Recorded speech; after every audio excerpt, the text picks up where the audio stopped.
Hello, everybody, and welcome to the MSI Canada Dragon Cup 5. I am Ask Joshi, casting once again with CT Hurix. How are your holidays so far, Hurix? Pretty good, man. How are yours? Excellent. I'm happy to just be at home playing video games for most of it, but now we have the opportunity to actually commentate some Overwatch, which is always a pleasure. So, MSI Canada Dragon Cup 5. Today, we're going to be starting with the group stage. Tomorrow, we'll be doing the playoffs to its conclusion. This event is sponsored, of course, by MSI, but also by BestBuy.ca, Staples.ca, and Amazon.ca. All of them trying to bring you some great sales here during this Boxing Week.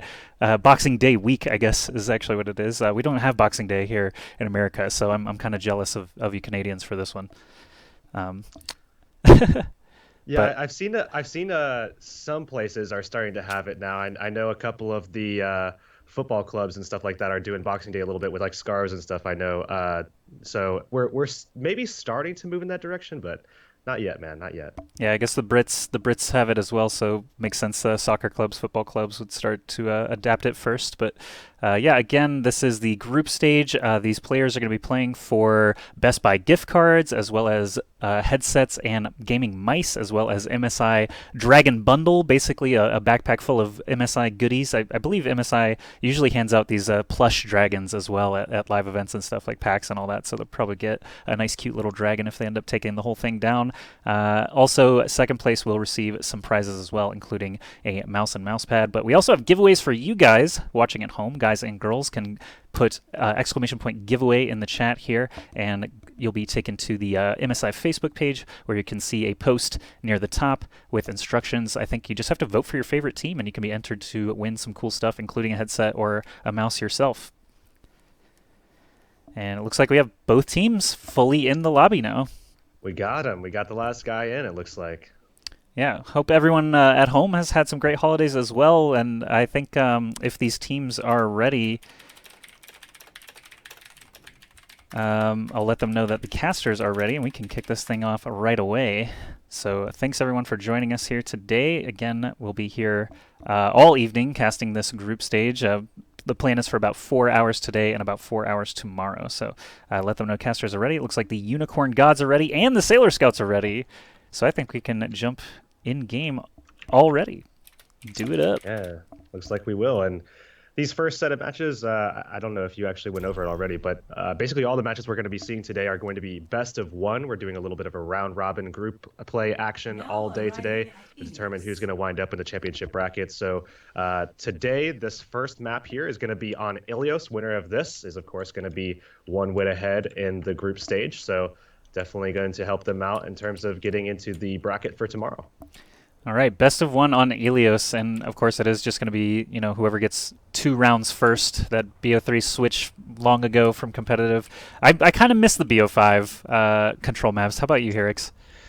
I'm definitely much on the side of best of 3. I think that there are still some changes to be made. Perhaps things like, maybe make the score tick happen a little bit slower or something like that, just to make sure that there's a little bit more variance in terms of, whoever gets control first maybe isn't such a high win percentage every single time. There's definitely some changes to be made, but I think best of 3 is still the best bet, in my opinion, at least.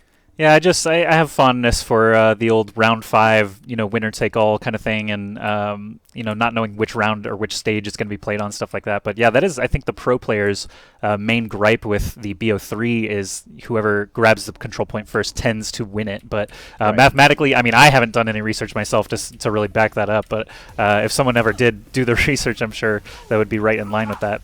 All right, so we've got the Sailor Scouts are your blue team up in the top left. We've got the Unicorn Gods up in the top right.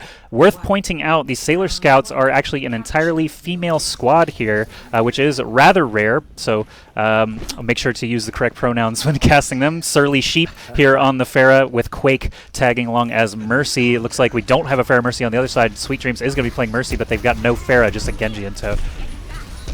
It looks like we do already have that first kill on the board, and that's going to be a big one too, because it's the Mercy going down as Sailor Scouts pick up that first kill, and they're just looking to try to secure this point here. Annie on fire, pick up a second one. That's going to be the Death Wish, and it seems as though Sailor Scouts is going to be able to pick this one up. They're going to take the first capture. I was wondering if Winston was going to take a dive off the side. Lucio chose to do that, but Winston, of course, was able to leap away and still survive. So Condemner, they're going to wait for that Lucio to respawn. But yeah, Surly Sheep nailing some rockets already through the through the opening there with that Mercy boost. Still looking for some targets now, but they've got pretty dominant control of the point to start us off.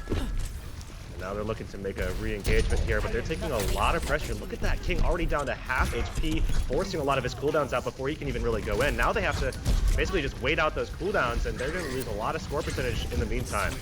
Yep, ticking up and up. There's a D.Va explosion coming out. Does manage to catch both supports there on the side of Unicorn Gods. Excellent play from Annie on Fire to keep control. That's going to give them another 15-20% easily. And if they keep them at bay like this, I'm expecting 100-0 at this rate. It's just both of these first fights here. I mean, they've just gone very much the way of Sailor Scouts, where Sweet Dream 98 has been killed off first in both of those fights. You've got to make sure that your Mercy is involved in these fights, or else you're really going to be very much behind. And it seems like they're going to go ahead and get another one going. The Resurrect going to be down again, though, for that Mercy.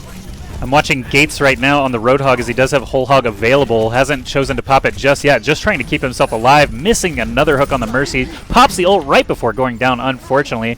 Quake and the rest are going to benefit from that sound barrier from Mixie. And, yeah, 75%. Almost the entire enemy team killed off there. Surly Sheep and Annie on Fire lighting up that kill feed, and it looks like Unicorn Gods are in dire straits here. They do have a sound barrier to work with and the Valkyrie from Sweet Dream to try and make something happen here. Big thing here is that the sound barrier is gone from Mixie. That's all they've had to use so far, so definitely looking good for them. But they have to get on the point here because then we're going to have to fake Oh, 2 HP! Do that sound barrier coming out. Looks like they're going to get on the point. Lucio, I thought he was going to die before getting it off, but he managed to hit the sound barrier with only 2 HP. Deathwish does go down first, though, so it's still a 6v5. Annie on Fire again with the double on both supports. Excellent stuff there. D.Va definitely an MVP on that first round. Wow, Sailor Scouts with a dominating performance there, and especially coming out of Annie on Fire. 2 fights out of the, 4 that they had for the 100-0. Annie on Fire taking both of the supports out very early on, giving their team just such a hefty advantage. Annie definitely doing a good job, and you can see how maybe that might be the case of just the gold border fact. You know, having that experience, being at that Grandmaster level, knowing when to utilize that ultimate and where to place it to just get the most effect out of it. And man, she really has. I didn't check Annie on Fire's profile. Is she actually GM? Yep. Sweet. Excellent. My peak's 3844, and I've slid all the way back down to 3K. I don't know if I'll ever get back up. It took a lot of games to do that. But we have, again, Annie on Fire leading the charge here with IDDQT. Trying to take over the well now. We've got Unicorn Gods trying to mix up their composition a little bit. King is off the Winston onto the Reinhardt, so perhaps that barrier will end up helping them out. Deathwish has also swapped over to the Pharah, so they've got a Soldier and Pharah on both sides for their main DPS, and no kills just yet, so still a little bit more cautious perhaps here from Unicorn Gods on this one. A lot of pressure going over to that Pharah in the sky. Annie on Fire with another pick. They have a ton of barrier pressure on the side of Sailor Scouts right now that's really kind of hurting this Reinhardt, and they're going to be able to find that Mercy yet again. Annie on Fire with another one. Look at that. Annie on Fire just lighting them up. 4 deaths on the sides of Unicorn Gods. They're going to have to reset. Deathwish actually is already back near the spawn, so he can just hang around there for his team. Looks like Annie on Fire up to 78% toward that D.Va explosion already. If you compare the Pharah's ult percentages, you see Surly Sheep 75% compared to Deathwish's 23%. That's slow going here for Unicorn Gods, but they're all bundled up now, trying to break their way in here. Gates dropping the biofield there, trying to get everyone back up to full health. There's a bit of a Pharah duel unfolding here, but it's a Pharah Mercy versus just a Pharah. That's always a tough proposition. King opens the door a little bit here with a kill onto Mixie. King does go down in the process. D.Va explosion goes out and catches one. Deathwish on Pharah goes down. Oh, you can see the pressure coming on here. I mean, look at this, the way that they decisively win these team fights, and really all it takes is 1, maybe 2 ults just to secure every single one of these. And remember, throughout this entire thing, you could just see the pressure that's coming out onto that Reinhardt shield where King is just struggling to get things done because of the pressure that's on his barrier. Annie on Fire, Tachi, you got IDDQT as well, Surly Sheep putting some pressure down. I mean, a lot of these guys are just thrusting everything that they have to break that barrier down and give their team a huge advantage going into the beginning of every single fight. All right, I got a little bit of feedback that I do need to turn you up just a bit. I can tell that as well. I think game audio is louder than I expected it to be, but we'll adjust that right after this round. Right now, Orisa does have an ultimate available. The Bongo could go down here to help out everybody. Quake and Mixie do have their support ultimates as well, so if they just stand firm on the point, they've got a chance. What a stun going on from on Fire. He's actually going to follow it up. Gets a huge knockdown, taking the D.Va out of play, but it's just not going to be enough. Sailor Scouts. Surly Sheep. These girls are monsters. Surly Sheep just took full advantage of that while they tried to take advantage of the Earth Shatter. Surly Sheep was not caught in it, so it was just pouring out rockets into that enemy field there. King taking a lot of shield damage already, but he's got no chance to even get to the point in time. So that is a swift victory. 100-0, 100-0. Sailor Scouts taking it 2-0 on Ilios to start off these group stages. Insane performance.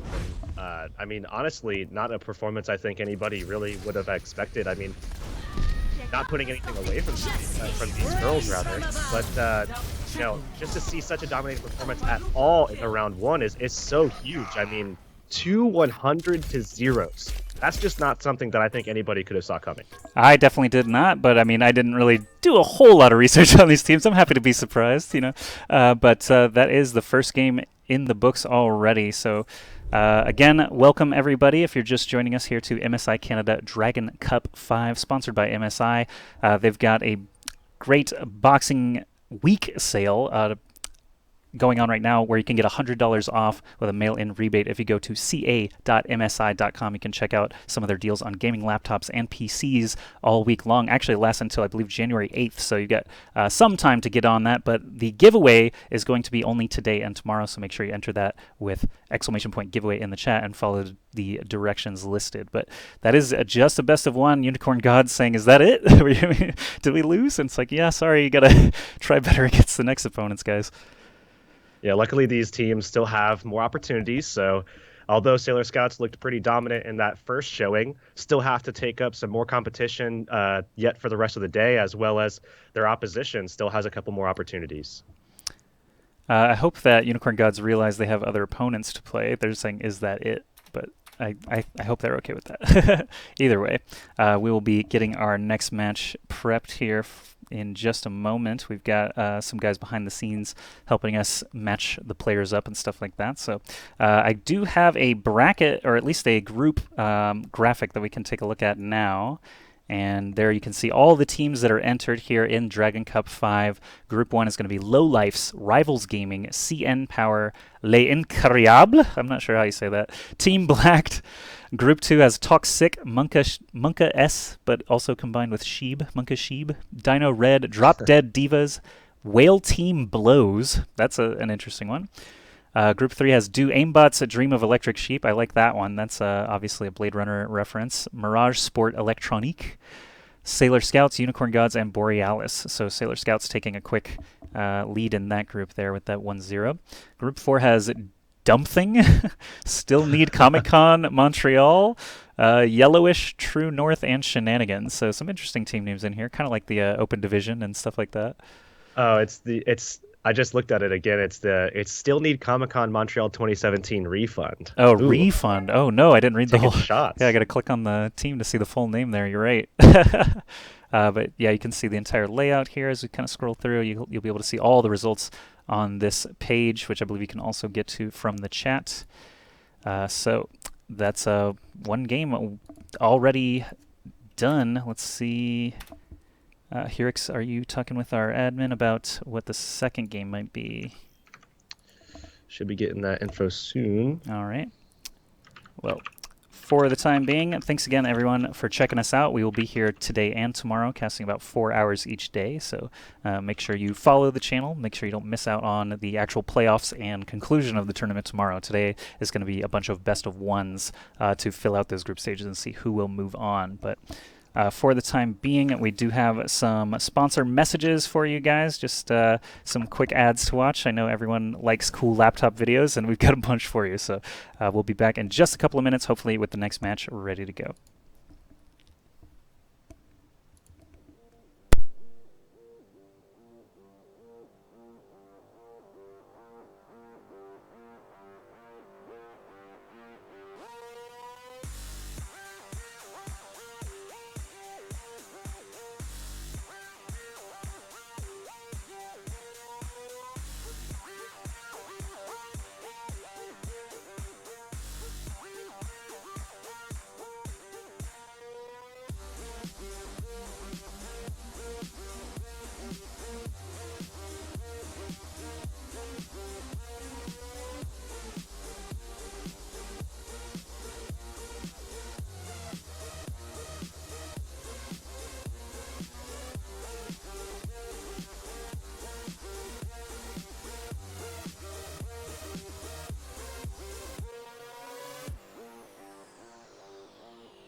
All right, looks like we do have a new lobby. This one's going to be Monka Sheeb versus Whale Team Blows. So I'll go ahead and get that overlay corrected. But yeah, we're both in the lobby. Looks like all the players are set.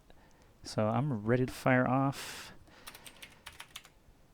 Fire away. All right, so our next match again is Monka Sheeb versus Whale Team Blows. I'll get that adjusted here. So going right back into Ilios here. 2 new teams, same old map, but at least at the we get to play Lighthouse this time around, so something a little bit different. And I think okay, they got the lobby started. Good to go.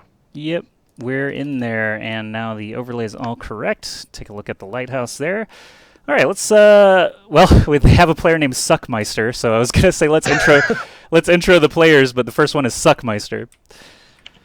All right, so yeah, Monka Sheeb, Suckmeister, Autumn Souls, Boreum, Nat, Ihyun, DHMO versus Whale Team Blows. That's Fuzzy Platypi, Solar Panel, Nicolas Cage, Cheese Canoes, I like that one, Goo Is Me, and Anarkara. I'm a big fan of Cheese Canoes, Nicolas Cage, and Suckmeister. Those are solid. I just don't think I could bring myself to kill Nicolas Cage, even if he's a Mercy player. He's just too famous. Too valuable. He's a national treasure. Too much, man. Too much. You're right, this is a Canadian Cup. They don't get it. He's stealing our declaration, not theirs. That's right. Okay, so we've got Tracer in play for the first time here. Didn't get to see that in the previous game, but perhaps that's just the point. This is actually a really good stage for Tracer. I used to call this Tracer's playground just because the health pack's everywhere. So we'll see if Boreum is going to be that lead damage dealer with the gold Tracer guns here.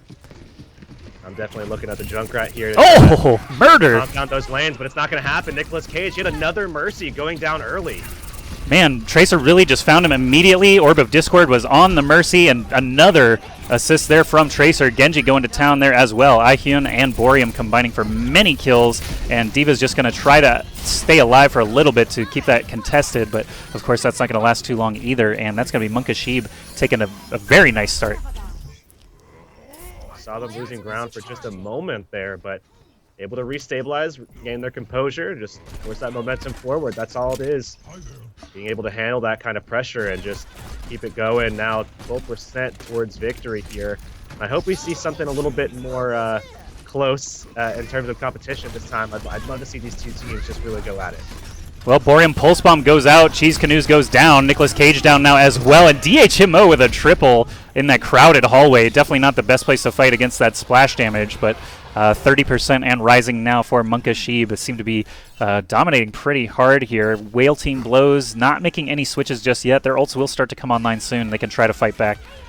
And this has been another game here where it's really been a dominating performance by a D.Va here, Suckmeister, with the positioning, really helping DHMO out a lot, making sure that he's staying very, very safe. They make sure that they have a lot of that forward aggression by keeping their tanks safe at all times. Goo Is Me having to back out of there. Junkrat falls very low and then eventually does go down. The Sound Barrier catches everyone else on the team, so the speed boost forward gives them a chance here to try to battle it out, but they are down a Junkrat, and D.Va Explosion does catch Nicolas Cage. DHMO with that Winston ult just slapping everybody around. That's 70% now for Monka Sheeb. Now going into the next fight, they really have to make sure that their Genji gets a lot of that ult charge going. They want to have at least something to try to, kind of peel off some of this aggression that's going to come out from guys like Cheese Canoes who want to get in that tip. The Riptire is available as well for Anarkara. They're going to go right in with it. Boreum already with another first pick.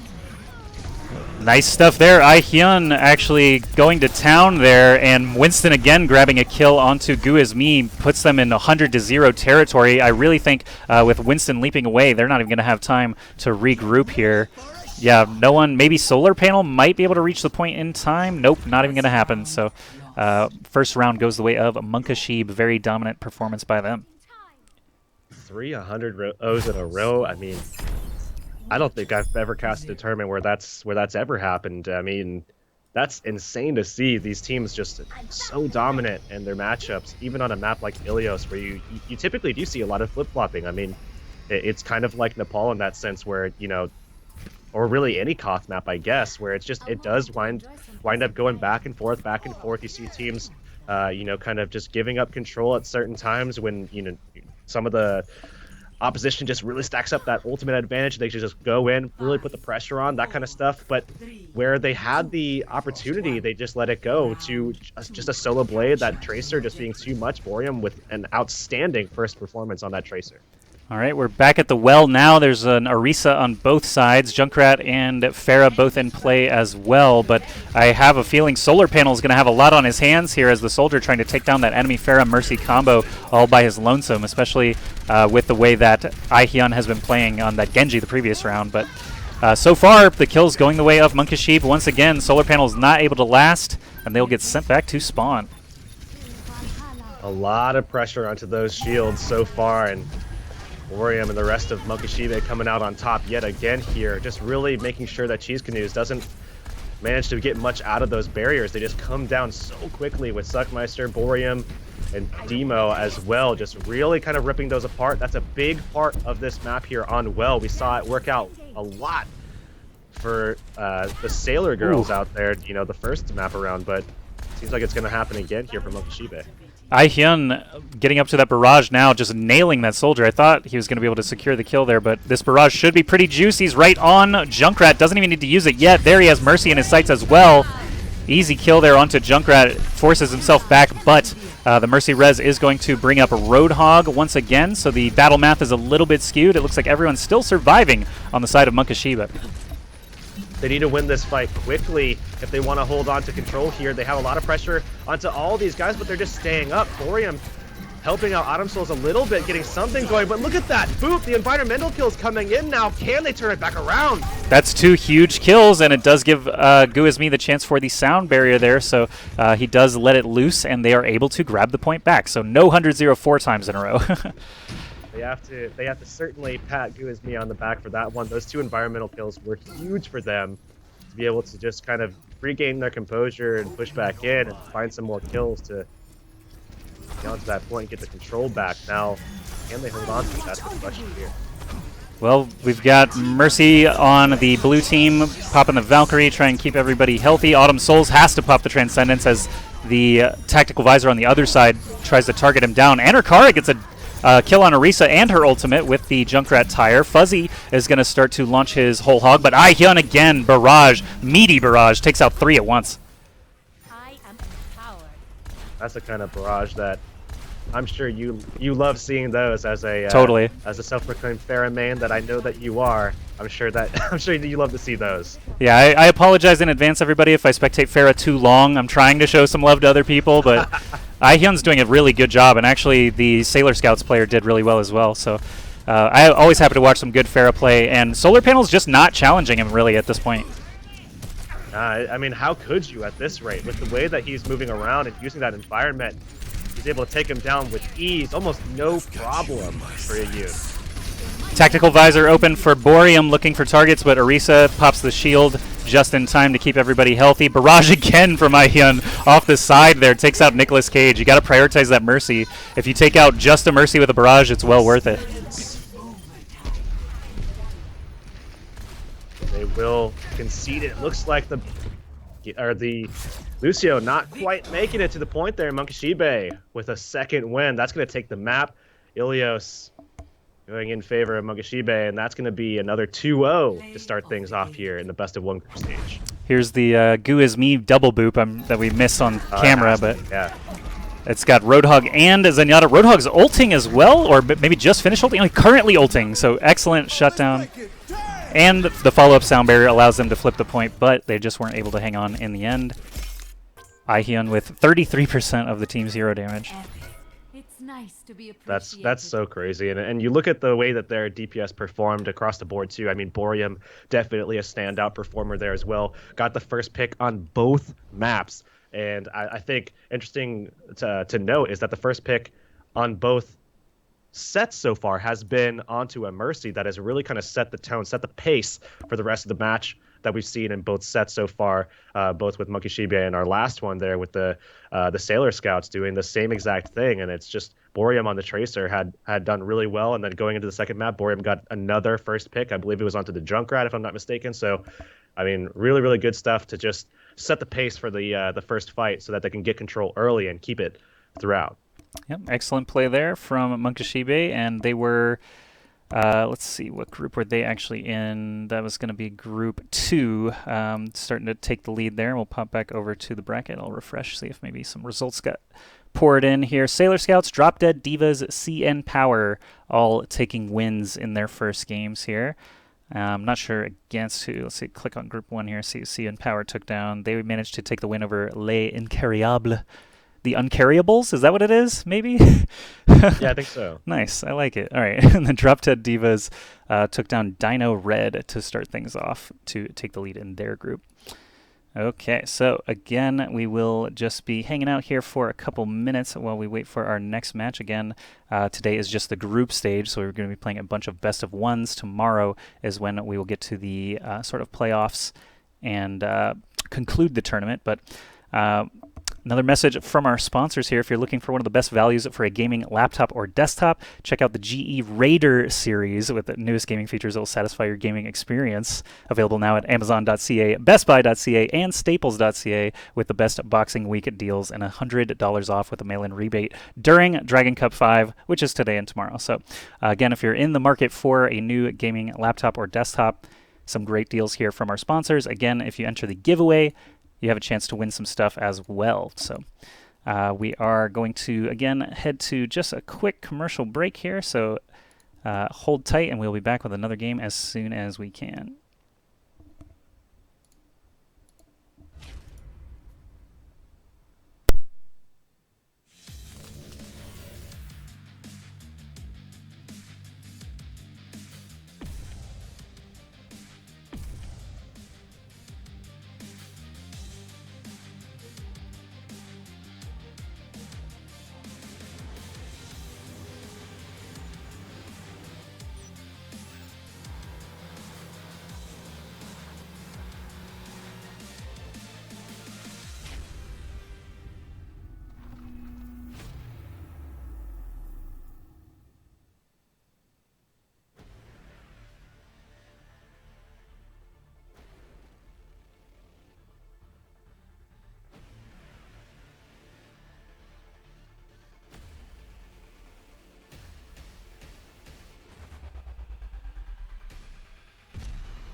Merry Christmas and Happy New Year!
All right, we're back, guys. Sorry, that ad was too intense. My computer was freaking out over it, but we are in a lobby now. We're actually entering a lobby here, I believe. Did I get an invite? Yes, there we go. All right, so we have our next match all lined up. It's going to be, I believe, CN Power versus... Who did we have there? Rivals Gaming. Rivals. All Yep. right. So CN Power did win their first game we saw on the bracket earlier. And Rivals Gaming, not sure if they've actually played one yet, but that is going to be the red team there, Rivals. Make sure I get all that adjusted. So we go back in game now. The entire teams are there, and we get an actual payload map instead of a control map this time. Excellent. Yeah, something a little different take here. Dorado is one of my favorite maps, actually, which is not, I guess, not super popular. I know a lot of people probably prefer a lot of the King of the Hill, and then those that don't probably prefer maps like Kings Row, Hollywood, maybe. But Dorado's one that I really like, and it looks like maybe that's not actually going to be the map. I think it's actually going to be Route 66 instead. Let me check. Also fine. It is going to be Route 66. Still a map that I actually do enjoy, though. I actually do really like this one. A little bit of option for how you want to approach it. There's a lot of variables as well, and certainly at different stages of the map, certain things are a little bit better. Contesting high ground, that kind of thing. You could see Farah, Totally. something that I know that you would like, but not always the case. Certainly a lot of teams really like to provide, that hit scan element, and then maybe something like a Genji or something like that, just to kind of contest high ground alongside the typical Diva Winston tank setup that you would probably run on this, at least for the first point. Yeah, Route 66, I know that it tends to be make or break in the very first point, and then the second stretch is usually a push. Like, generally, if you're making it to the second stretch, you're going to make it to the third one. I feel like the vast majority of the games end either in the very first stretch, around that first bend, or obviously all the way down at the overtime point where you're Right. trying to actually park the cart, because defenders can return so easily. It's one of the easiest places to stall out. I think that and Gibraltar, the very end of Gibraltar, are kind of similar in that regard. But yeah, these teams just having a little bit of a chat here. It looks like they might not be 100% ready to go yet, but welcome back, everybody, to the MSI Gaming Dragon Cup 5. This event, I'm happy to have it here. It's going to be basically a bunch of best of ones today for the group stage, into the playoffs and conclusion tomorrow. These guys are all playing for, each individual on the winning team will get $50 Best Buy credit, as well as a headset and mouse from MSI. So some excellent prizes out there. Don't forget, you guys can enter that giveaway. Vote for your favorite team, and you can potentially win a headset or a mouse for yourself. But we are entering Route 66 now, so we'll pop back in game. CN Power is your blue team in the top left. Rivals Gaming will be in the red. They're going to be on attack first. That's Crazy Irish, Jax B, Pink and Go, Nico, Dunks, and Antal. On defense, Fazik, Rue, Mark Killer 57. Man, he really hates Mark. Zoyas, Prophecy, XYZ, and 60. I just, how can there be 56 beforehand? You know what I mean? Like, how many people would just really dislike Mark? Yeah, he's like, man, I really hate Mark. I'm going to make my name Mark Killer. Oh, it's taken. Mark Killer 2. Damn, also taken. Mark is just very unpopular, I think. Also, I'm not familiar with the XYZ prophecy myself. Maybe you could fill me in after the casting today. Maybe we'll learn it today. But we do actually have a Facebook giveaway winner already for our first drawing. It is Pinar Kajay, spelled Pinarkhajei. So if that's you, get in touch, or they will get in touch with you, on Facebook to win an MSI baseball cap. Congratulations. And I guess we'll be doing those giveaways kind of throughout the production today.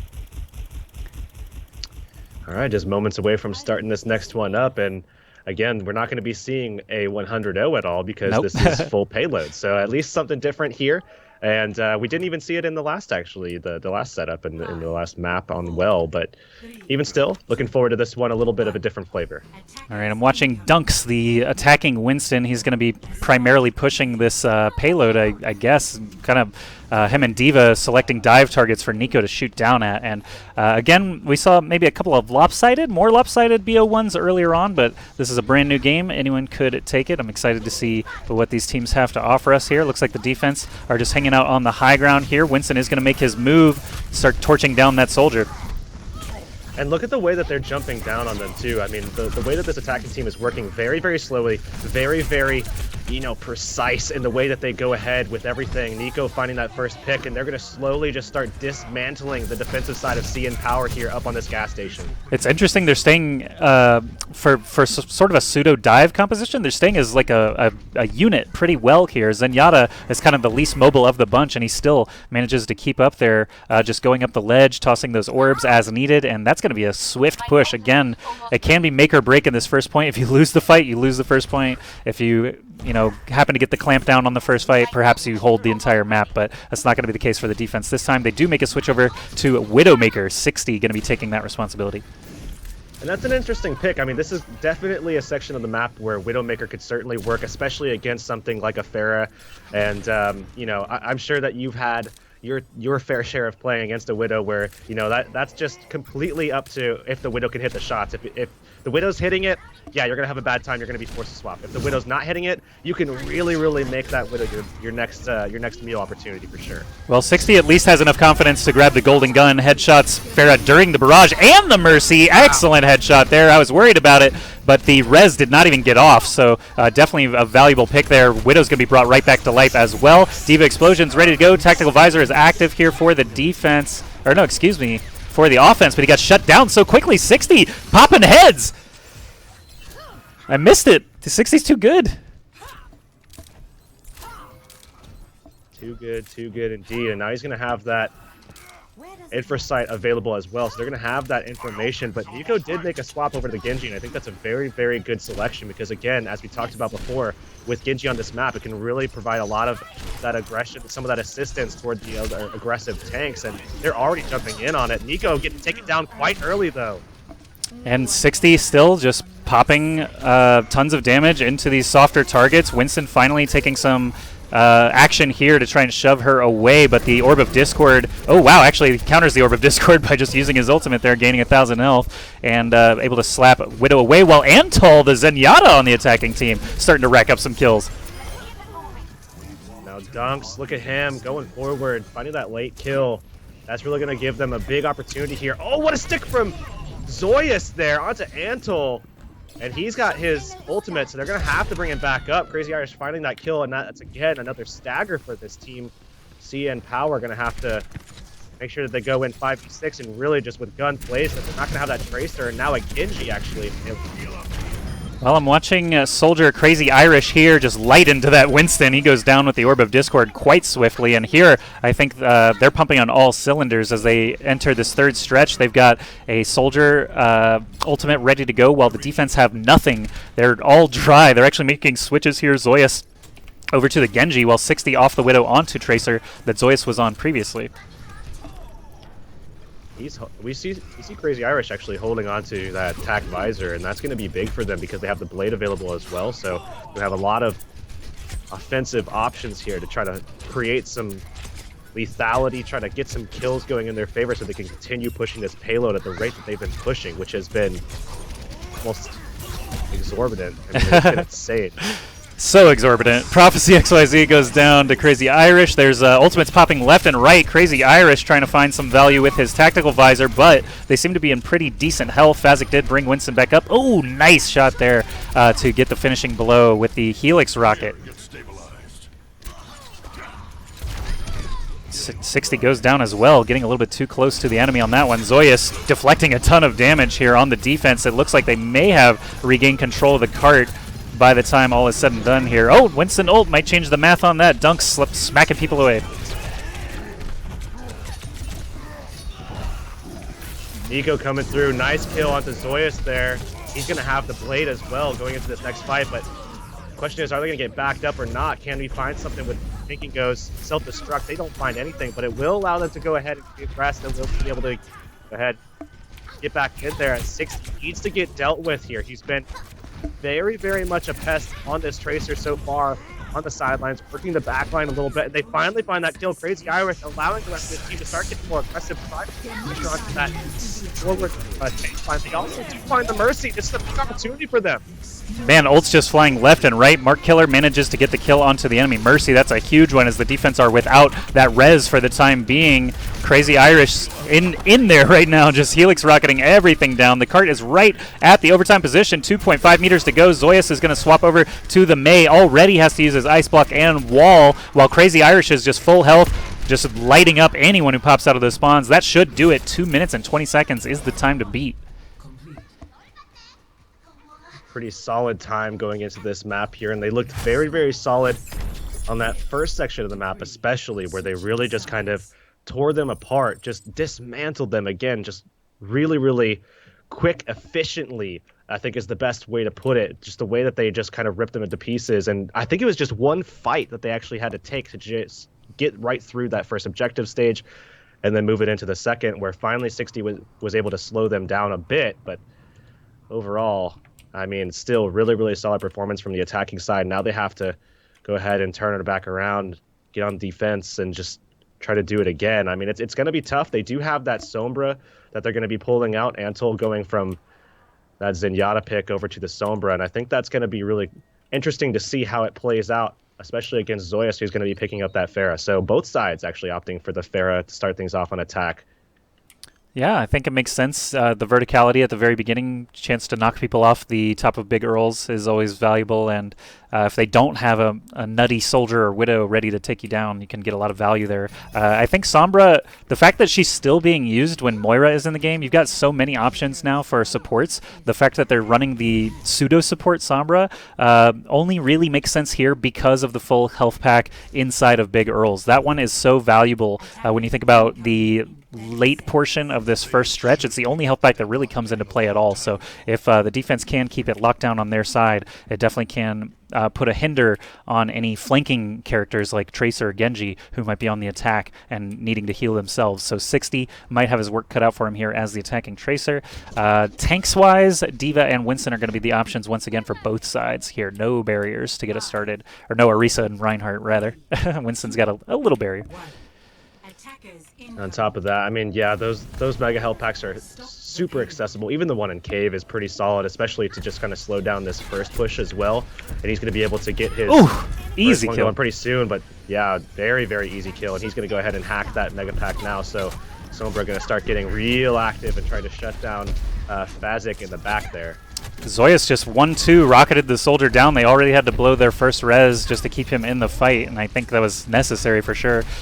So as the cart continues to move forward here, the tanks have not even jumped onto the top of Big Earls yet. They're actually playing very payload-centric. Now Winston finally does make a move, trying to get in there on those damage dealers. Winston's going to answer right back. Big play here is trying to get Sombra's ultimate up, trying to get that EMP going. If you can win fights in the meantime, all the better, and they do. Indeed. They do take this first one here, Joshy, but now the big thing here is that they do have that EMP at the ready. Now, when they go into this next fight, if we do see Antol getting some of that high ground action, which is looking like that's going to be the case, he's going to be able to jump off of that, going to be in an awesome position to just go ahead and unleash that, and they're going to be able to find those kills very, very quickly off of the back of that EMP. People are saying lower volume? I'm not really sure what... people are just saying volume in chat. That doesn't give me enough to work with here. So am I too loud? Am I too soft? Is Herix too loud or too soft? Let me know. And we'll adjust on the fly. This is only the third game today. But Zoyas jumping right in. There's a huge EMP. Antol hitting basically everyone with that EMP. Should be an easy cleanup here for the defense. And Yada taking focus fire now does go down as well. And Sombra doing a fantastic job. Antol actually did a great job on Zen on attack as well. Something that we saw on their attack was just utter dominance being asserted against the opposition, and Rivals Gaming once again doing that just the same, this time with that Sombra and that 42% yet again.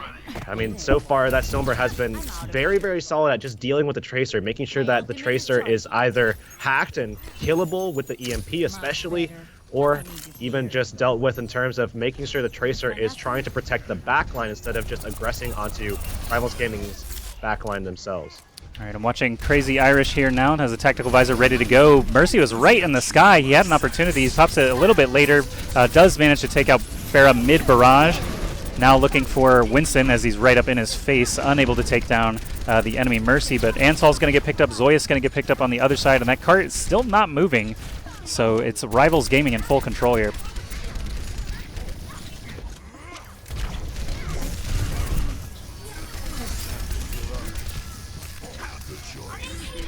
Oh, Josh, it looks like they're hanging on here. Dunk's pushing forward. And they're not going to find that late kill onto Mercy. And they're going to go ahead and come back. But with just about a minute left, Joshy, I mean, it really doesn't look like they're going to be able to make it. We talked before about how this map typically goes, where things get stalled out. And this is that exact point that you were talking about. Just that first corner, sometimes even the second right in front of Big Girls, you could just get halted there. And if you do get stuck for a little bit of a extended period of time, you typically do wind up ending the map there. Right now, 60 is back on the Widowmaker, trying to find some damage onto the Tracer. The Venom Mine is going to get triggered there. He's not able to hit anything. He's just being harassed like crazy by that Tracer. Zoyas up on the top of Big Earls here, trying to deal with the other damage dealers, but there's another Tactical Visor here from Crazy Irish to get some damage out. Oh man, Ryu getting killed off there as well. That's going to secure it. And now just 10 seconds away here from Rivals Gaming securing this first map here, unless something insane happens on this next fight, which is certainly possible, but without ults, I just don't see it happening. All right, Crazy Irish still just unchallenged throughout this entire defense phase here. He's taking free shots at the Lucio, the only one contesting the cart right now. Prophecy's going to get back in the mix as well, but he's falling very low on health. 60 has not been able to really do anything on the attacking Widowmaker just yet. Oh, the blade at the ready for Zoyas now. He's going to unleash it. He's going to go for Crazy Irish. He finds the kill. Finally, someone deals with the soldier as they're going to go forward. Can they find more? Diva Suit Explosion takes out Jax B on that's a huge pickup as Mercy goes down. No res is available. 60 does finally find a headshot on Baby Diva after the suit gets popped, and they're moving it in overtime. There is still some time here for Crazy Irish and company to get back in there with that Tactical Visor. I don't think that they're going to go for it here. I mean, yeah, there's time, and it does look like they're going to opt for it now. It didn't seem like they were going for it at first, and Nico getting picked off again here. That's going to be another pick for 60, and they're going to go ahead with it. Look at the Tactical Visor positioning here from Crazy Irish. Crazy Irish Tactical Visor has Diva right in his face, but he does still get enough damage out to kill the Genji. 60 is down now as well. With Mercy being taken down, I think that's probably going to spell defeat here as the defense does grab it back. Antol, just a phenomenal job all game long on offense and defense as Sombra and Zenyatta. Stellar off-angle position there from Crazy Irish to get that fight started. Really kind of taking that Genji out of position, forcing him to go deal with them, and with some assistance there, I think from Antol, if I'm not mistaken. Crazy Irish coming out ahead on that one, and we can see a couple of really stellar shots from 60 just before, though. Damn, this was the play of the game for sure. Look at that. Quick dinks. And hits the Winston. Oh, man. Excellent stuff. Oh, yeah, all red cards on that one. So good job to them for taking that victory there. And we will check in now and see if we've got another match ready to go. Let's see. Let's go ahead and take a look at the bracket page itself. And there it is. Okay, so I'll refresh that, see what our groups look like right now. Rivals Gaming and CN Power, 1 win apiece. In Group 2, Munkashiba and Drop Dead Divas on top. Group 3, Mirage Sport Electronique and Sailor Scouts, who we saw a bit earlier. Group 4, Yellowish with 2 wins under their belts already. True North with 2 wins and a loss. So you can see still need Comic-Con Montreal 2017 refund with 4 losses already. I wonder if it was a forfeit. That's the only explanation I can think of. I wonder, yeah. I mean, that's very quick. I would have to assume that that's got to be the case. All right, so we've got another lobby to attend here, a new match to go to. I'm not sure which teams these are just yet. I'll have to check with our admin here. It's going to be Do Aimbot's Dream of Electric Sheep versus Borealis. Okay, Do Aimbot's Dream of Electric Sheep versus Borealis. That's a long name for the overlay. I'd say like Aimbots maybe, or okay. Electric Sheep. Do Aimbot's Dream. How about that? All right. Do Aimbot's Dream versus Borealis. Was the blue team Do Aimbot's Dream? Yep. Okay, gotcha. All right, well, I'll let them know. We're ready to go. I see no reason to wait. Route 66 is going to be our map once again. And that last game, again, played out kind of as we mentioned at the beginning. Sometimes it can very often be stalled at that first bend or at the very, very last stretch. And that was actually the longest defense that the team had, was in the final stretch. So Aimbot's Dream versus Borealis. Looks like both teams are ready.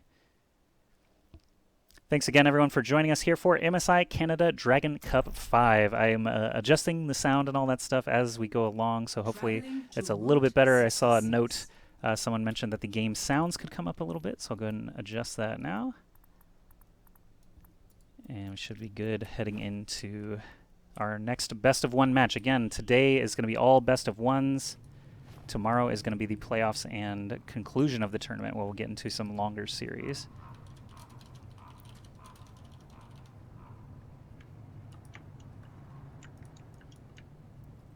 So once again, jumping into Route 66 here, and we did just see yet another game of full dominance being asserted in the last set. So far, 3 have passed, and we're on to another one here, but I'll have to see what to expect from these teams. We've seen 6 already. Here's 7th and 8th. Of course, this is again going to be Aimbot's Dream of Electric Sheep versus Borealis, who is going to be on the red. And it seems as though we're going to be seeing some Junkrat play, and interestingly enough, okay, never mind. They were waiting for players. I'm not used to people being in that waiting for players thing. It's usually just go straight to assemble your heroes, you know? I hear you, yeah. It's just a lobby setting. Lobbies are tricky, man. I know that the January update is supposed to have like a tournament mode coming, essentially. That they used for the Overwatch League exhibition matches. So I'm excited for that, to basically just have a templated tournament custom lobby. I'm pretty sure if you just select competitive as like the regular setting, like just go into presets and go into competitive, I'm pretty sure that's exactly what we use for like every tournament, if I'm not mistaken. I don't know. Things change. You could be right, but we've basically got the teams hosting their own lobbies here, so we never know what's going to get messed around. But on the defense here, let's go ahead and take a look. We've got Sky, Jane, Tempest, Demo God, Saru, and Kevin, starting off with Junkrat, Sombra, and Widowmaker. So again, the Sombra pseudo support there. On the attack, Jaboy, Hellfrank, Baloo, Venesoy. I'm not sure. It's got a bit of a French ending to it. Farrelly and Sarafsan on the attack here. I'm interested in seeing what these two teams are going to be able to bring to the table. We are going to be seeing a defensive Sombra yet again from Saru here, and a Junkrat brought to the table as well, running that kind of 1.5 supports, I guess you could say, with Demo God bringing through a lot of potential damage here. And they're going to, I mean, look how aggressively they're positioned here, just holding out, and I think they do see them now. Well, already starting to battle right up in their face. That's actually an extremely aggressive defense here with D.Va and Mercy just piled up in that doorway. Sarafsan goes down to a Widowmaker headshot. Kevin also just hitting the McCree, and Baby D.Va now 3 kills there for Widow. Well, Joshy, with every pick that the offense is able to generate, that's just another person that has to run back from spawn. But here's the thing, with running that Mercy, they're able to just get those reses going. They're able to bring everybody back in, and the more the healing that we do see coming out from Jane, which is a lot at this point. You can see a 76% ult charge. That's huge.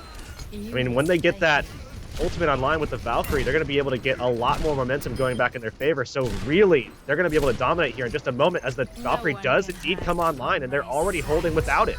Yeah, I think it's not looking too rough there for the defense. Demo God has the Junkrat tire taking out the enemy D.Va. McCree and Mercy can barely get out the door. And this is kind of a rough situation. They may just want to switch to heavy tanks or something like that just to be able to get out the door.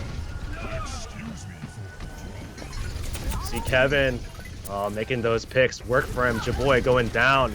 And they're still struggling to find the picks that they need in order to just start pushing this payload forward. I don't even know if they've even touched it, really.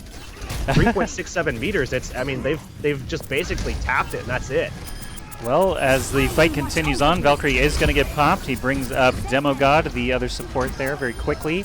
And Saru, Tempest, Sky, everyone getting in on the action on this, well, I mean, they're spawn camping, really, is no other way to say it. I mean, this is looking a lot like what, you know, we used to see Selfless do back in the day, where they are really just, I mean, finding an early pick, really kind of being very aggressive, forcing a lot of the team to just turn around. And this time, instead of a Tracer, which is what you saw with Selfless back in the day, it's going to be that Sombra really just having a huge effect. Finally, Sarah gets trapped, but no one's there to follow up with damage. They're still just going to be surging forward, nobody dying off at all here, as they're just holding out completely.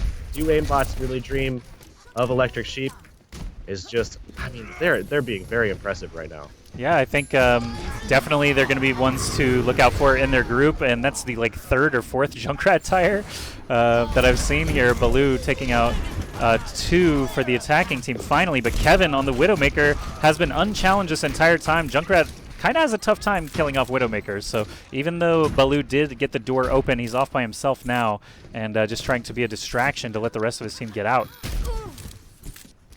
Well, that Junkrat still hasn't been dealt with yet. Oh, finds the kill onto the Winston. That's 2 for Baloo, as he finally gets something going for his team, but still looks like with Jane there coming up with a big res on the Tempest, they might actually still stabilize as Hellfrank goes down as well. And now it's just going to be Demogod going forward. If get that Riptire, it's certainly over, but they don't even need it. Tempest, yeah, he's got the Primal Rage ready to go if they did happen to need it. Seraphsan does have an Earth Shatter ready, but blocks that Diva Explosion. That's good timing there. Might have an opportunity here. He hits the Earth Shatter, but it doesn't seem like he connected with really anything as Diva flies right up in his face immediately. He's going to fall extremely low on health, but the Junkrat tire from Demogod takes out 2 again. This is just brutal defense here. Both ults coming out. I mean, we did see Jaboy coming forward. Now Baloo going to be swapping over to the Reaper here to try to deal with this aggression coming out, certainly from Tempest. But, I mean, they don't have really any time left. They have to get onto the point. Hellfrank going to go forward. Can he get onto it? He does indeed, with just 2 seconds remaining. It's taking a lot of pressure here from Demogod, and he's forced to pop the Primal Rage just to stay alive in the pit. What happened there? Reinhardt, it didn't connect. It didn't crunch him against the wall, so yeah, that was very interesting, but defense hang on, and only 20 meters were pushed during that entire 4 minutes. I think it's pretty safe to say at this point that there is a team that's going to come out on top, and it's going to be decided very shortly, as do Aimbot's Dream of Electric Sheep have one of the best defenses I think we're going to be seeing in this entire tournament, and one of the best defenses you'll probably ever see in a tournament before the end of this year for sure, because it's about to be over. True. But you know, for quite some time, at least just 20 meters on Route 66, that's insane. Not losing a single fight, that's almost unheard of. The fact that I can just see the cart and its destination in one one small screen is pretty rough here for the defenders. I would expect a Bastion. I think if I was in this position, I would definitely have a Bastion in tow. It's going to be pretty tough otherwise. They don't really have... Reaper, I guess, can just stay on the cart. Junkrat can kind of stay behind and lob bombs in, but this is still a tough composition here. I do like that they're not trying the Sombra here, because the health packs won't matter if they get the cart, 22 meters. Starting things off, Kevin going to be back up onto that Widowmaker. Defensively was holding down the fort, getting pick after pick after pick. I mean, Jaboy on the Zenyatta, I mean, I don't even know if he was really even able to play the game for most of that. We saw him unleash the Transcendence, but his whole team had died while it was coming up / when it was, even active. And I think other than that, Jaboy really didn't get to do much of anything, just because Kevin had a handle on him so much, just found that head over and over and over again.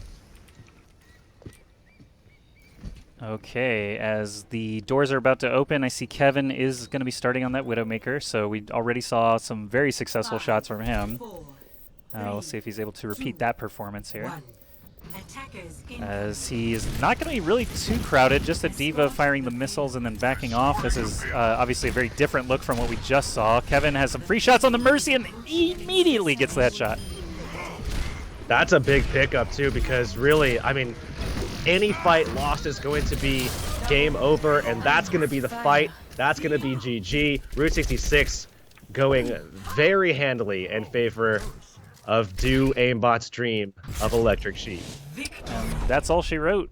Kevin, very, very good performance there on the Widowmaker. We'll have to see later on if he can be challenged a bit more by some of the other teams here. But Borealis, yeah, that was they're already out of that lobby, not sticking around for this play of the game.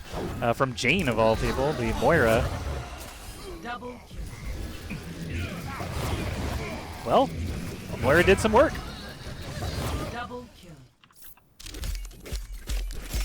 Jane got 25 defensive assists, 48% kill participation. Not bad, not bad. 11 crits there from Kevin.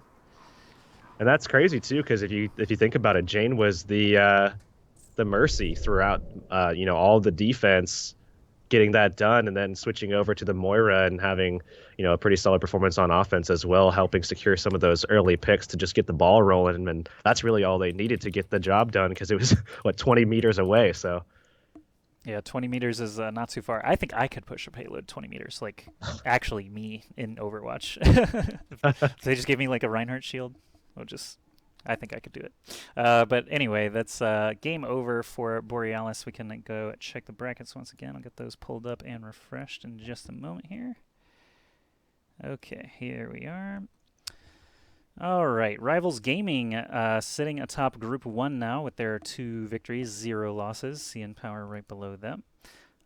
We did get confirmation that Still Need Comic-Con Montreal did forfeit their matches. So Group 4 is starting to shake out a bit yellowish on top over there. Group 3, still anybody's match, anybody's group. And Group 2 looks very similar. Not too many more results reported during that quick one. So we will find out what our next match is in just a moment. Let me confer with our admin here. We do have another Facebook winner. Sebastian Lofgren has won a MSI Dragon keychain. Congratulations. And it looks like our next match is at least selected, if we don't have the lobby yet. It is going to be Talk Sick versus Whale Team Blows.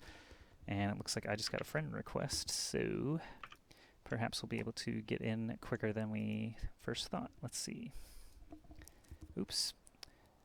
Sometimes Skype shows instead of your face because I'm looking at the admin saying. Sorry about that. You're back now, though. All right. What friend request did I just get? Suckmeister is my friend now, officially. Officially? Yeah. Are you jealous? Well, Suckmeister is also my friend. Oh, so. Okay. I see. Suckmeister gets around. So it's the return of Nicolas Cage and company there for Whale Team Blows. The other team, let's see who we got. Talk Sick versus Whale Team Blows. Talk Sick we have not seen in action yet. That's Kerning, Broccoli, Hot Dog. They have Broccoli and Hot Dog? Those don't belong together. Zhao, Frad Chicken instead of Fried Chicken. I like it. And Hilmi. So Whale Team Blows versus Talk Sick. Interesting stuff. All right, and I am continuing to adjust the levels here. I think we should be good now. I was way too loud. You were a little soft. Adjust both of those. Game sounds are good now. So casters are ready. Talk Sick. We'll see if they're ready to go. Looks like they are. So we are going to be returning to Route 66. Again, if you guys are just joining us, don't really know what's going on, this is the MSI Dragon Cup 5, brought to you by MSI, obviously, but also our lovely sponsors along the bottom there, Staples.ca, BestBuy.ca, and Amazon.ca. There is a Boxing Week sale going on for some gaming laptops and PCs with a $100 mail-in rebate, so make sure you check that out. Also, enter the giveaway going on Facebook with ! giveaway in the Twitch chat. And we are in game, so I'll get that overlay set up. So before we saw these guys over on Ilios, and Solar Panel on the Soldier 76 really had a tough time trying to deal with a Pharah, just given the environment and the way that the team was just really kind of just being dominated at all levels, and Anarkara going over to the Junkrat, being a Junkrat main, but still kind of struggling in a lot of those matchups that he wound up having in that last set. But now on this new match here, have another opportunity to show what they've got, I guess you could say. And I mean, struggling a little bit in the group stage at this point, but Route 66 is a different map. This is another team, and this is another opportunity for them to make something of it. Frad chicken on the Mercy here. It looks like Mercy on both sides. Basically, if one side has a Mercy, the other side better have one. That's just kind of the state the game is in right now. Resurrections are just so strong. They always have been, really, but I think recently having it on a cooldown ability rather than an ultimate has made her a high priority pick in all competition, really. Ranked, amateur games, pro games, everything.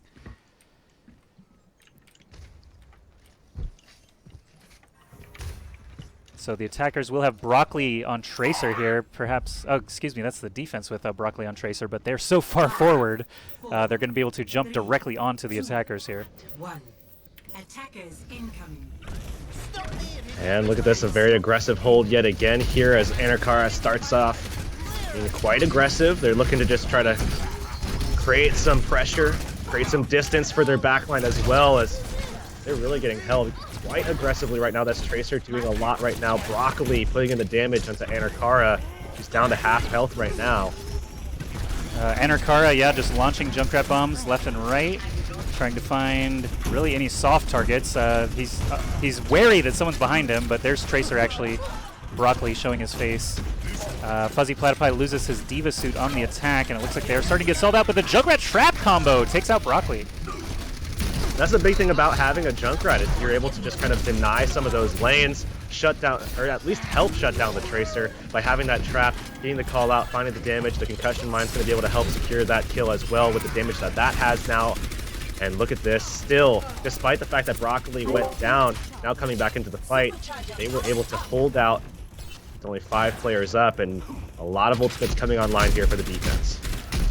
Okay, looks like Roadhog's got his Whole Hog ready to go. That'll obviously repel the attackers quite nicely. Goo As Me does have a sound barrier ready to go, so it could help them force their way through. They're actually taking the high ground here, primarily, but they don't have a lot of targets available in front of them.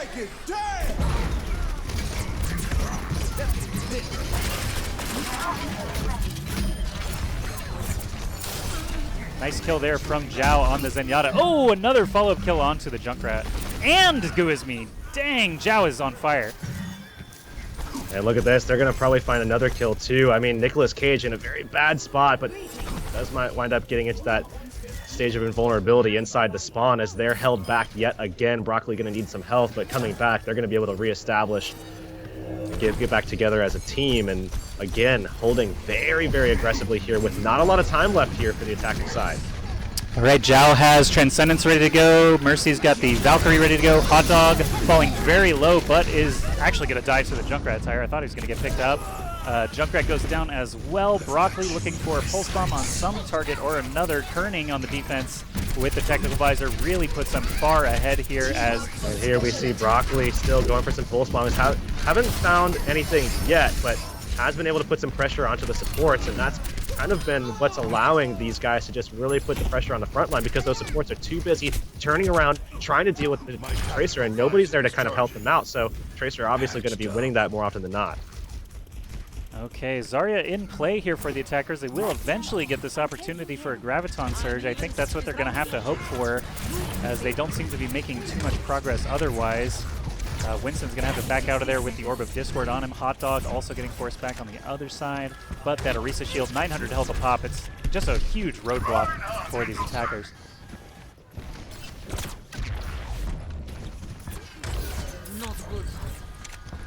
And now we see Broccoli as well coming through. Now, I mean, look at this. 37 seconds left here, Joshie, as they're surging forward.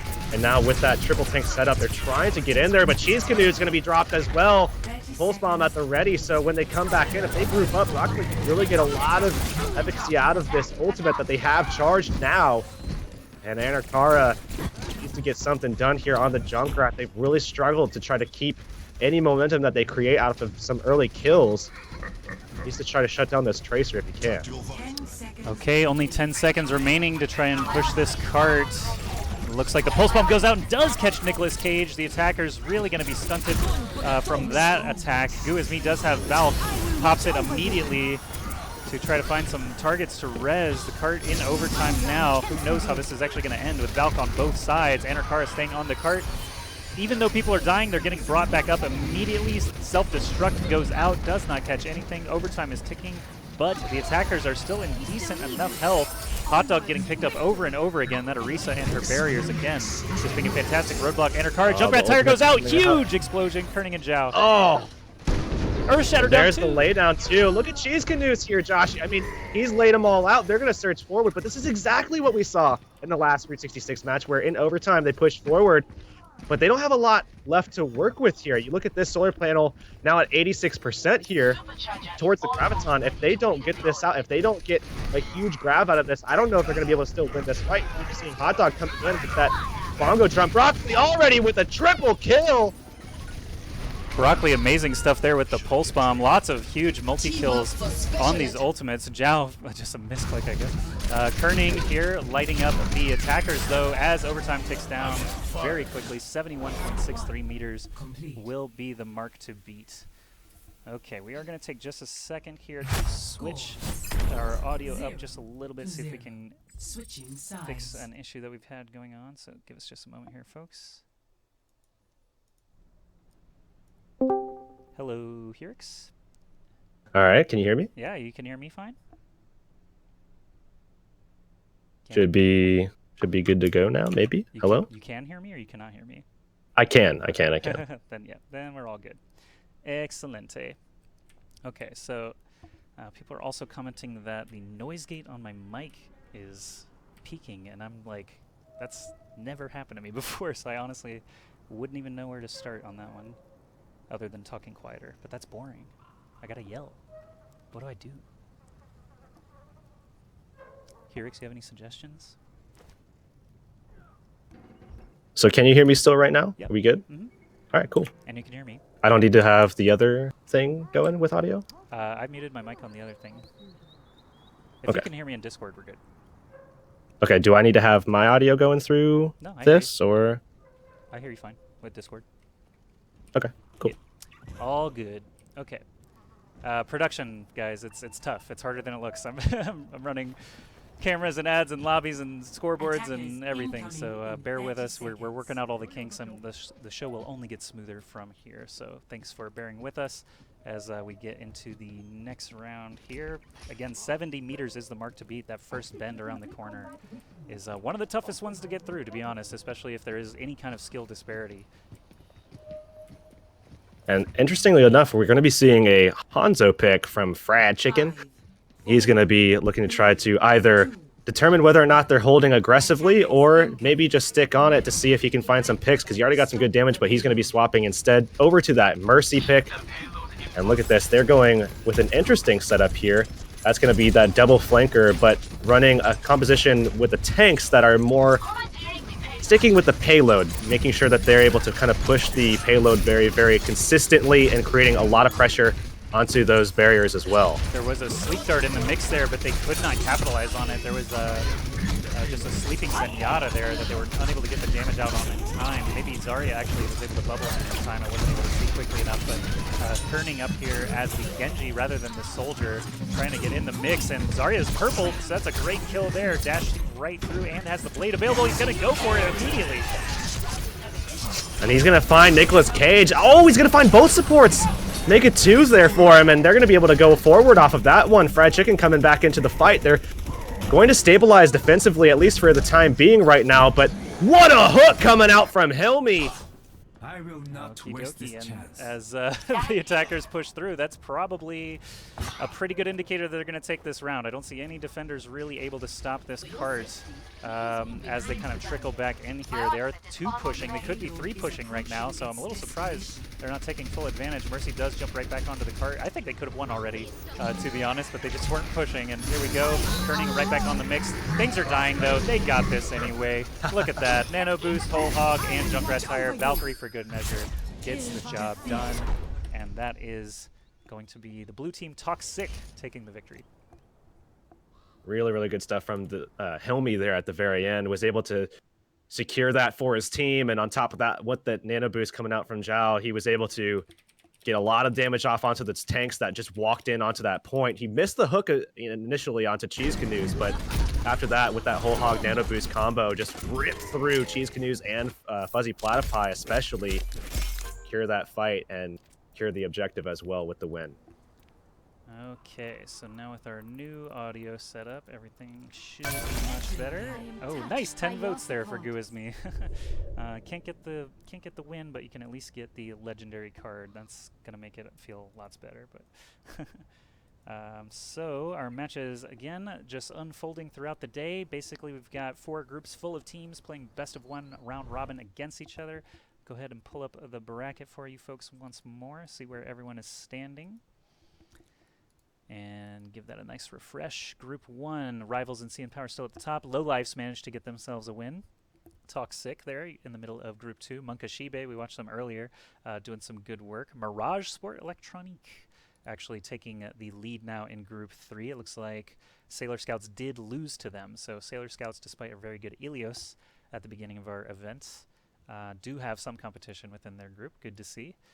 And in our Group 4, again, we did have Still Need Comic-Con forfeit out, so everyone gets at least 1 match win. It looks like Yellowish is actually dominating that one so far with their first 2 wins. So can see how these are shaking out. Do we know how many actually move on into the championship bracket? Let's take a look at it. It looks like it is going to be 8 teams total, and we will do a decider match for 3rd and 4th place as well. So only 2 teams from each group can actually get out. And we've already seen some teams that are pretty likely to go through. I mean, some of these teams have been just insanely dominant. And we're going to be able to see another one of those teams yet again, the second time. I think we've seen both of these teams. Oh, we have seen both of these teams, actually. The next one is going to be Sailor Scouts versus Borealis. And Sailor Scouts is that first team that we saw, just insanely impressive, very, very consistent with the way that they did it. I mean, 100 O's on both Ilios maps that we saw them on with the best of 3. And something to note one more time. I mean, I don't know if everybody was here at the very beginning or if you're just tuning in or what, but this team that we saw that was just insane, Sailor Scouts here, all female players, as we're told at least. You know? Yep, and they confirmed that as well. Once we first got in the lobby with them, IDDQT told me to make sure to use she and her instead of he and his, you know. Watch the pronoun. Yeah, yep. happy to do that. But we are going to show another message from our sponsors here. Again, that is some lovely folks, Best Buy, Staples, and Amazon.ca. And, of course, MSI. You can go to ca.msi.com to check out those deals. But here's another message from our sponsors. We'll be back in just a moment with our next game.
Merry Christmas and Happy New Year!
All right, guys, we're back, and we've got another game ready to go. It's Borealis versus Sailor Scouts, and we are ready when they are.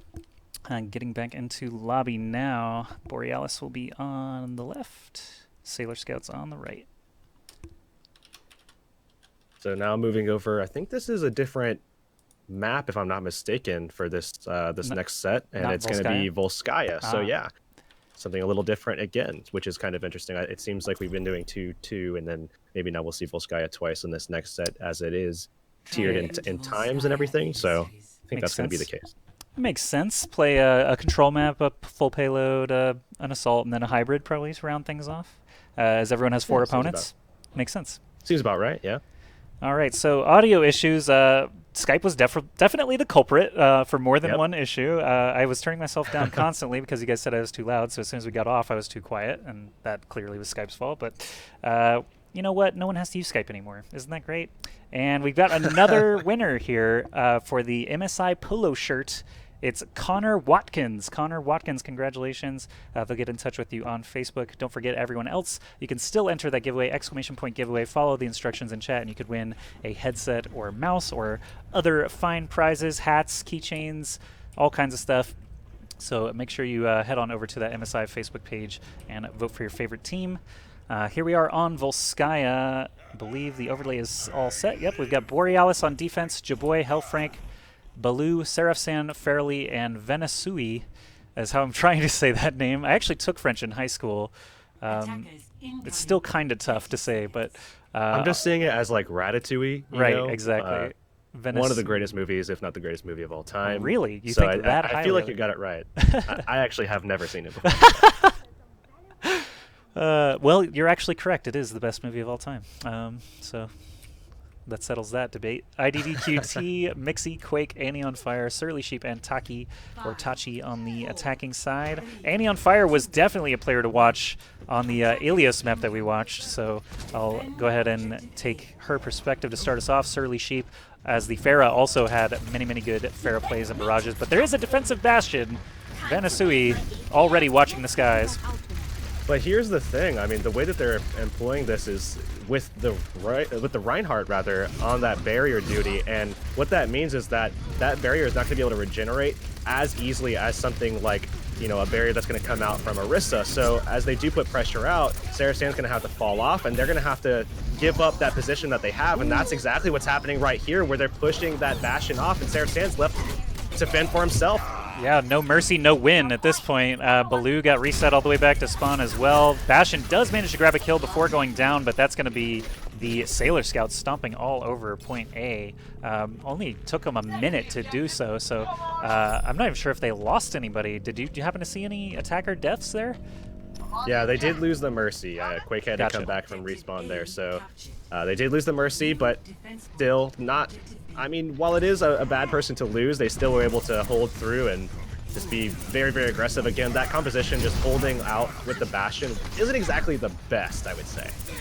Well, as long as you've got the momentum, anything can happen. They're stomping right on to point B as well. Taki getting very close to the Winston ult. Might be able to help smack him around. Reaper's trying to get in there to shut him down. Oh, he does go down. Taki goes down before the Winston ult can be used. Nice for the attackers still, though, making lots of, actually no capture progress, but still fighting for it at least. Reaper does have a Death Blossom now, though, and without that D.Va suit in his face, he does get a lot of damage out.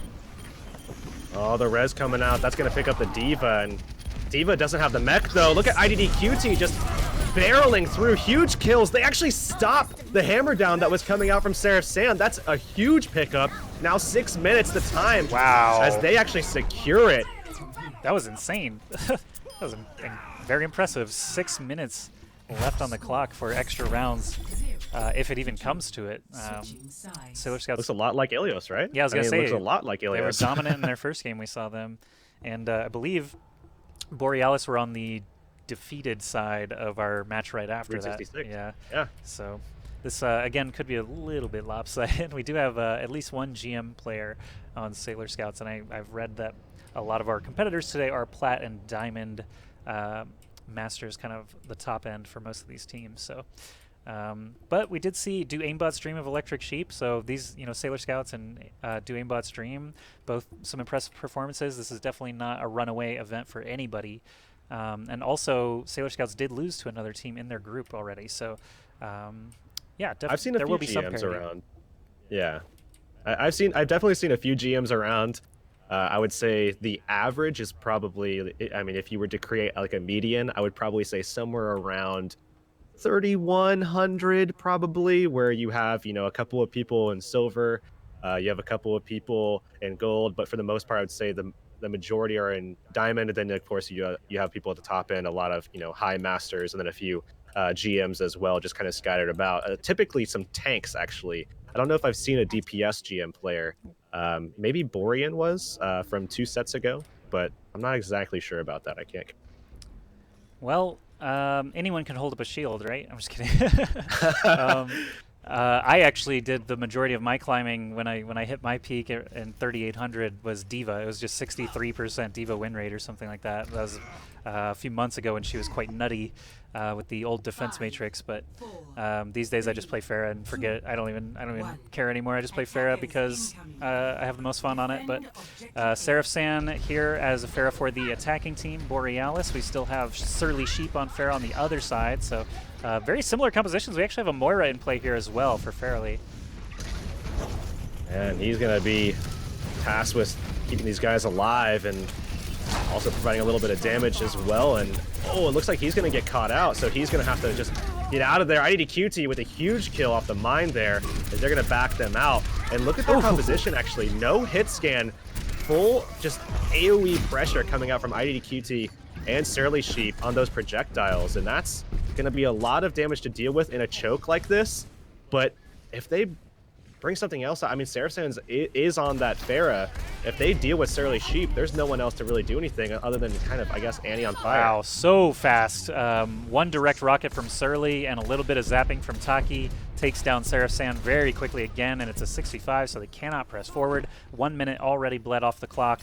That's about the time that it took the Sailor Scouts to take A in the previous round, so definitely have their work cut out for them. No ultimates to work with just yet. They just haven't done enough damage yet to the Sailor Scouts to build anything up.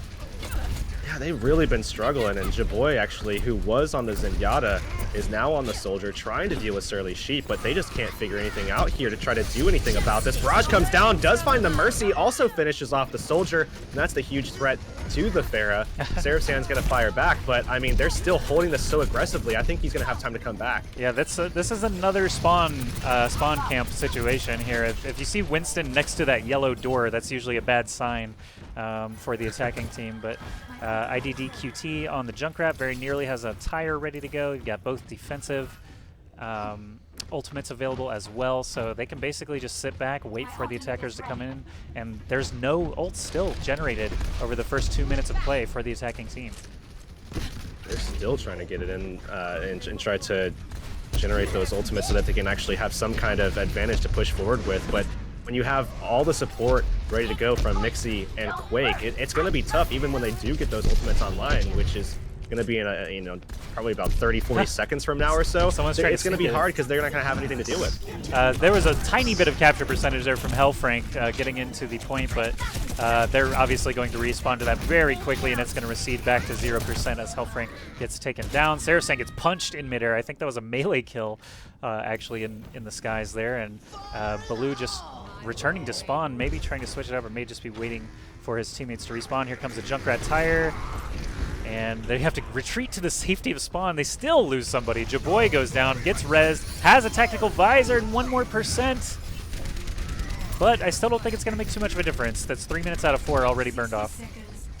I just don't see it happening. They take out Annie on fire out of the mech, but still Jaboy's going to be able to be taken out. I mean, now we do see Surly Sheep holding through and dishing out a ton of damage. That's going to be the barrage coming out. Ooh. Surly Sheep, almost making it out, but not the case as Jaboy takes out the tac visor. This is an opportunity here, Joshy. Can they make it happen, though? It's going to be Primal Rage in the face of the tac visor, and that's going to be a swift kill from the Monkey. Well, we've got some attackers on the point. Zenyatta nearly gets killed. Oh, there it is. One last hammer swing takes down Mixie, but Reinhardt is surrounded over here, so can't really expect him to get too much done as he does go down. Sarasan very near the point, but again, anyone in that 1v4 situation is just going to get rushed down. D.Va does a good job there. Annie on fire again, playing quite well. And only 10 seconds remain, so I think this one is another one in the books here for Sailor Scouts. One more D.Va explosion for the road. Does catch a kill on Chuboy. Annie on fire is so consistent with those. I mean, looking back at the match that they had on Ilios, you saw the Mercy and the the other support, whether it be the Lucio or the Zenyatta, depending on what time the match was, finding those kills every single time that you saw Annie on fire throwing those out. So that's just continuing on throughout this group stage. I imagine we'll see that even more tomorrow, as well as we will very likely see them more in that championship bracket as well. Man, only 3 cards awarded for that full match. That's a feels bad, man. But Annie on fire, 65% kill participation again. The Sailor Scouts taking a convincing win. Borealis again, unfortunately, getting spawn camped to oblivion. But that happens sometimes. This is just a cup, open registration. I believe they're all Canadian teams. This is sponsored, of course, by MSI, as well as Staples, Best Buy, and Amazon.ca. You can check out some sweet deals at ca.msi.com for some gaming laptops at the moment. And we'll go ahead and take a look at the bracket again and see what our admin has to say about next potential matches. We'll refresh that bracket and see the groups update a little bit. Ooh, dumb thing. Am I pronouncing this dome thing? Dumb thing? I don't know. But I think what happened was, and I think this tells a little bit of a story actually. I think what happened was they were signing up for the cup, right? They were signing up for the cup, and they were like, "Oh, we need a team name. We need a team name. What are we going to do?" The captain of the team wasn't signing them up. Maybe he was away. Maybe he was at work or something during the sign up. So he's like, just put something in. But he accidentally misclicked the S over to the D, which is right next to it. So they said, okay, we're going to go ahead and put dumb thing in there. And I think that's exactly what happened. I would bet money that that's what happened. Story time with Urix. I mean, I've been in situations like that before. It definitely could have happened. But then how do you explain the name Yellowish? No, I'm just kidding. We've got... Oh, I got a friend request. I got to see who it is. We do have another match ready to go, and also we have the next giveaway is going to be quite good. It will be a headset, so we'll announce the winner of that as we get into the next match. So make sure you're entered in the giveaway. I believe the winner's already been drawn, but get excited for whoever's going to win this headset. Someone else is going to win one, and we've got gaming mice as well, and hats and polo shirts and all kinds of stuff from MSI. So if you want to enter that giveaway, exclamation point giveaway in the chat and follow those directions to enter. Just a moment here. We're actually going to show... I'll pull the bracket up just to be sure. Let's see what our next teams are here and see if it's somebody we've already... It's actually two new teams. Two new teams. That we haven't... So Low Lifes versus the Uncarryables, but I'm You're not going to say Les Incarriables. Yeah, I had a stream, I think it was, maybe 3 weeks ago, maybe 4 weeks ago now, where I was doing a lot of talking with AKM from the old Rogue roster, now a Red Bull Esport player. So, I was doing a little talking with him, and we had a little bit of back and forth with Surefour about some of those French words and trying to pronounce them, and I'm just, it's not for me, man. It's not for me at all. So it's the Uncarryables for me. Sure, that works. Like I said, I took it in high school. I tested out of it in college because I didn't need more for my major. So it's been about 9 years. No, well, more than that. I'm not even gonna go into it. But I have been thinking of like booting up the Rosetta Stone or something, Duolingo or something, just to try to become fluent again. When you learn another language, like I actually went to Paris a couple of years ago, and I was able to like tell the cab driver where to go and stuff, and like get around. But it's still tough. It's still tough to recall like meanings of words out of thin air. I can read it okay still, but I would like. I took 4 years of Spanish, and I could probably ask like super easy things. I could understand super easy things, but if they talk too fast or if they use any words that I don't really understand, it's going to be hard for me to pick up. And that's with 4 years of Spanish. So maybe it's just English for me. Maybe it's just English. English is a good one. I'm glad that we're lucky enough to have most of the rest of the world want to learn English as well. All right, it was I'd be low in trouble lives for sure. versus the uncarryables. That's a good name. I like it. Okay, and as soon as we are in touch with those players, we'll try to get into the lobby. But for now, again, welcome everybody. MSI Canada Dragon Cup 5 taking place today and tomorrow. If you weren't here when we first started, we actually kicked off at 4 p.m. Pacific, 7 p.m. Eastern. That'll be the same tomorrow. So make sure you follow the channel here so you don't miss out on any of those matches. We do actually have a lobby now, which is great. We can see some of our new competitors in just a moment. I will check their players just to make sure I get the overlay right. Lowlifes are going to be on the left side. Sweet. All right, we'll cut in game now so you can start to see their names and stuff. Everything is good on the overlay. Someone said they need just a second, so we'll just keep chatting at you. Again, today is going to be the group stages to its conclusion. Everyone showed up except for one team, so might actually finish earlier than we thought. Some of these games are a little lopsided as well, but we are, getting every team playing every other team in their group in a best of one to determine which 2 teams from each group will move on to the playoffs tomorrow. That's going to be a more traditional single elim bracket. He can't change the team names. That's fine. I'll just let him know. Don't need him. Okay, yeah, it is. Okay. So at the moment, I'm not sure if the uncarryables have actually had games yet, but so far they're still sitting at 0 points on the group. So really gonna need to start winning some of these very, very soon. I think Sea and Power had a couple of those players that were GM level, if I'm not mistaken. I think their tank, their Winston main was a GM player, and they're only sitting at 3. So Group 1 is definitely a pretty solid group for sure, with Rivals Gaming sitting atop it. Someone, Tainted Ducky, is having a bit of an issue here in the lobby hosting. There, finally. He's moving people to spectator and stuff. I don't know. But the teams are right now, I believe, and we are headed back to Volskaya for our next competition. So I believe you're right with the bracketed times. Basically, each team is going to play each other team on each type of map. But Tainted Ducky still very concerned about changing these team names. I told him it's fine. It just says Team 1 and Team 2. That's totally okay. All right, teams ready, perhaps? Again, thanks everybody for joining. Thanks to Staples.ca, BestBuy.ca, Amazon.ca, and of course MSI for sponsoring this cup for us all. The winners of this event tomorrow, each player will receive $50 Best Buy credit, as well as a headset and gaming mouse. Second place team will also receive some goodies. Third and beyond, thanks for playing. But looks like both teams are ready. Who is the actual leader now? Oh, it's Knightson. Knightson fired off. Okay. Again, thanks for joining us, guys. We'll be going for probably another hour at least here, as we still have not seen the 4th round map yet from anybody, but we are in-game now once again, back on Volskaya, where we just were for Sailor Scuffed Scouts. indeed. Jumping back into Volskaya, yeah, so certainly the performance that we just saw hopefully isn't going to be a repeat for this one here. We've been... I mean, a lot of these matches have been seemingly very, very one-sided.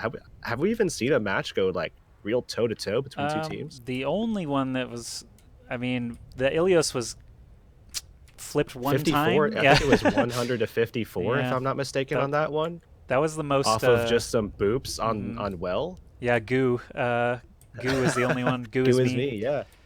He was the saving grace. So, but we've got some new players to introduce here. So on the defense for the Lowlifes, we've got Tainted Ducky, Dimes, Lil Big Hobo, Renanthera, which is the easiest name I've ever had to say, Majesty, and Funana, or I'm gonna say Funana. I think that's proper. And then the attackers, we've got Scrainer and Strouser, of course, the duo of Scrainer and Strouser, Mugs Killer 98.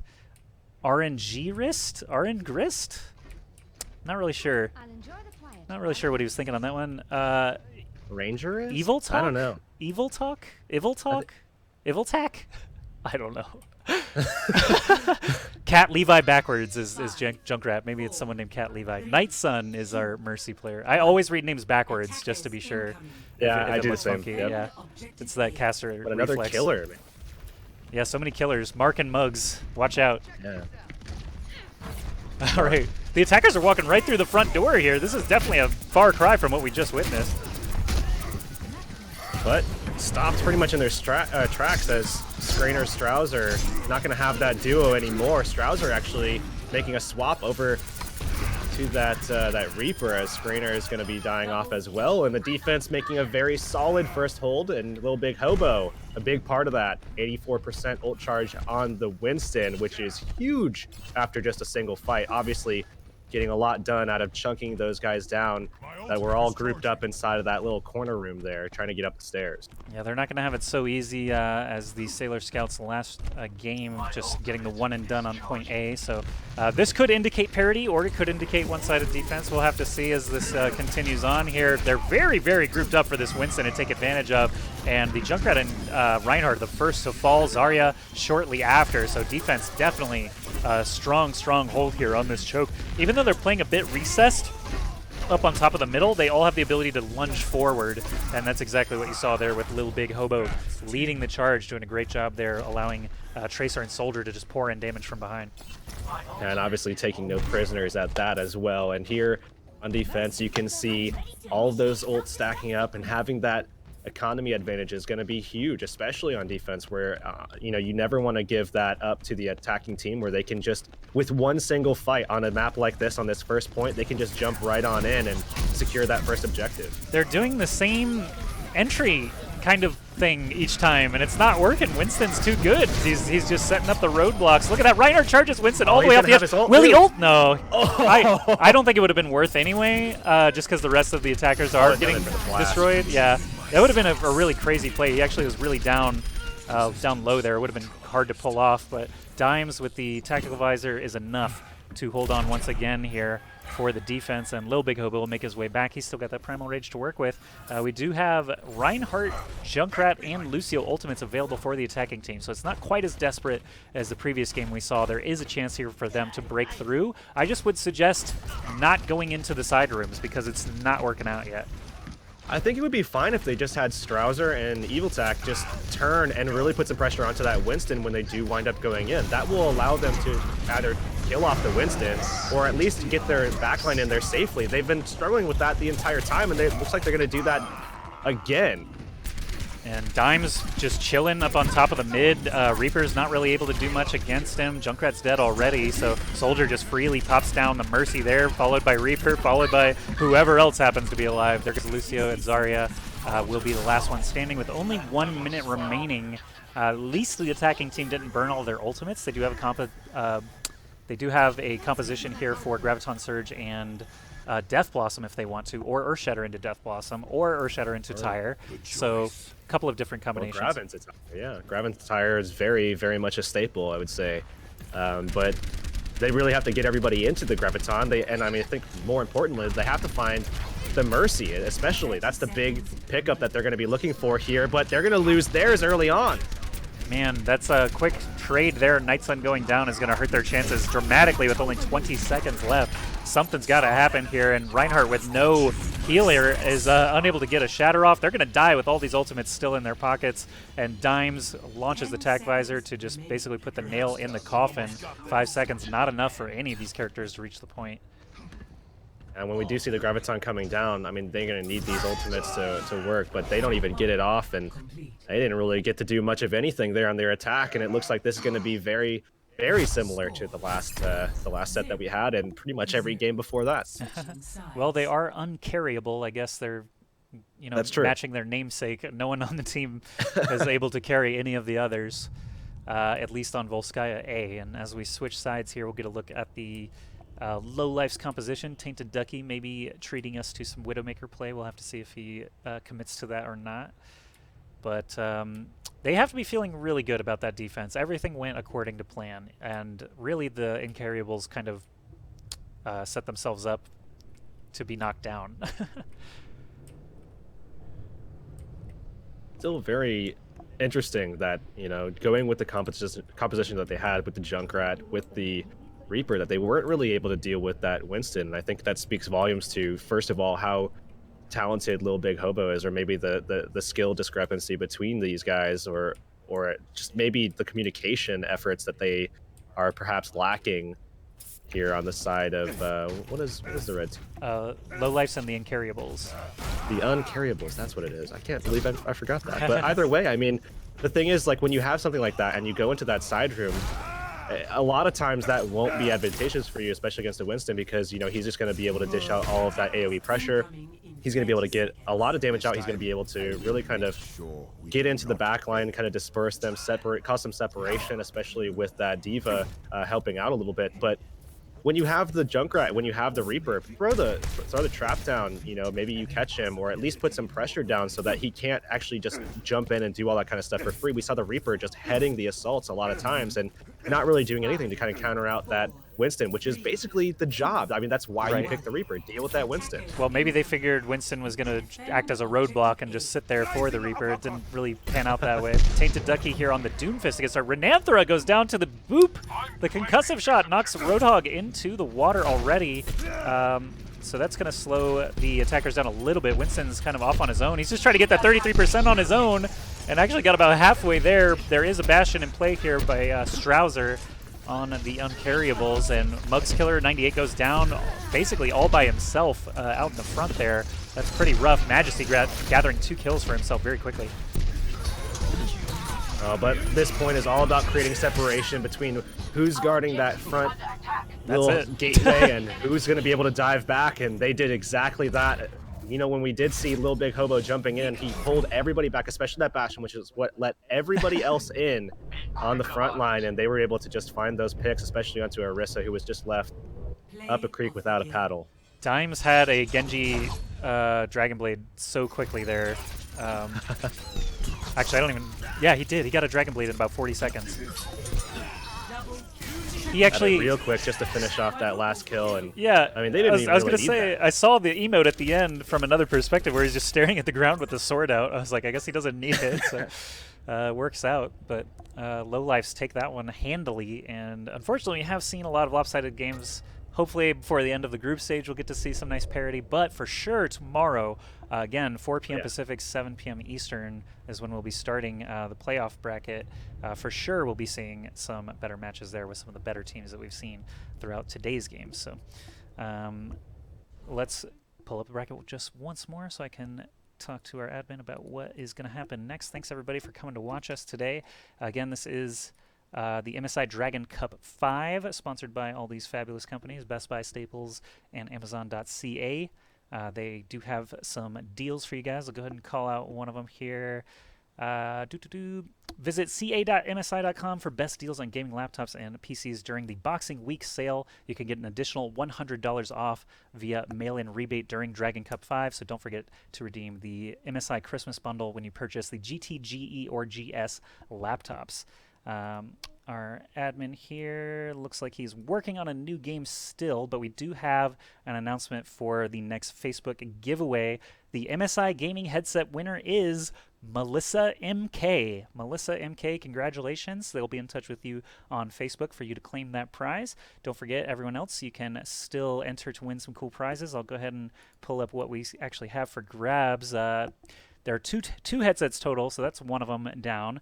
1 gaming mouse, 2 more Dragon keychains, 2 more MSI polo shirts, and a few more baseball caps as well. So still plenty of nice prizes out there for you guys. Thank you for supporting our sponsors as they provided this lovely cup for these players. And in the group stage bracket, we'll go ahead and refresh that once more.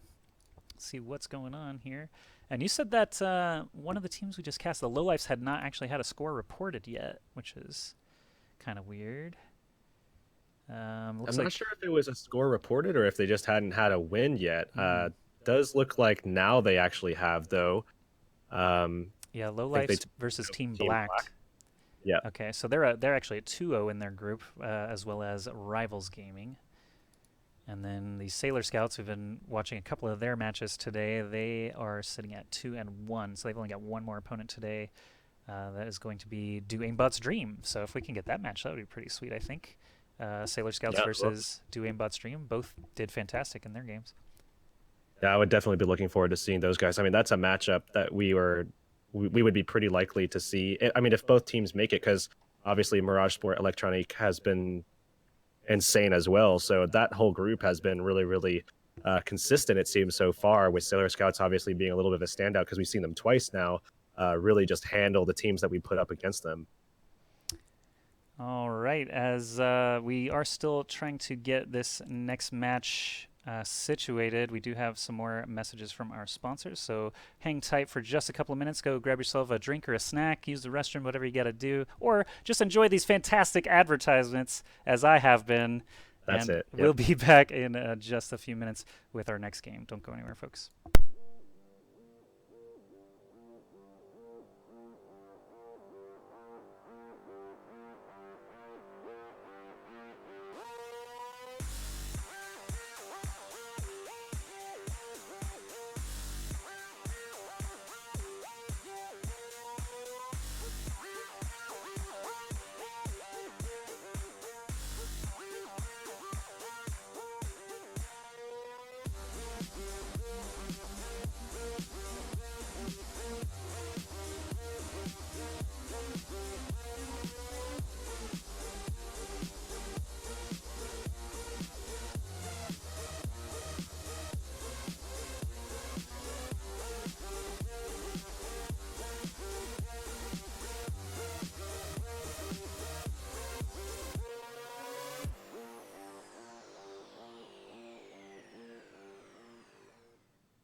Merry Christmas and Happy New Year!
Those are some wild advertisements, man. Makes me want a gaming laptop for sure. As we have our next lobby ready, it's going to be Sailor Scouts versus Do Aimbot's Dream of Electric Sheep. Both of these teams have been smacking their opponents around, so I'm pretty excited for it. Go ahead and toss me one more invite. Sorry, when the ads are up, I can't see the screen, so we'll get in there in just a moment. Here's that clutch new intel that we've been looking for. You know, this Blade Runner team, Do Aimbot's Dream of Electric Sheep, is actually, I think, if I'm not mistaken, it's 4 or 5 top 500 players. Oh, so Saru is familiar. Is he one of them? Let me check. I thought I've seen him in stream. I've seen that name in streams a bunch of times. Yeah, 4,200 season high. That's pretty good. he's like mid GM, I would say, but I think I know Sky is, I know Kevin is, Demo God is, and I think Jane is, if I'm not mistaken. Nice.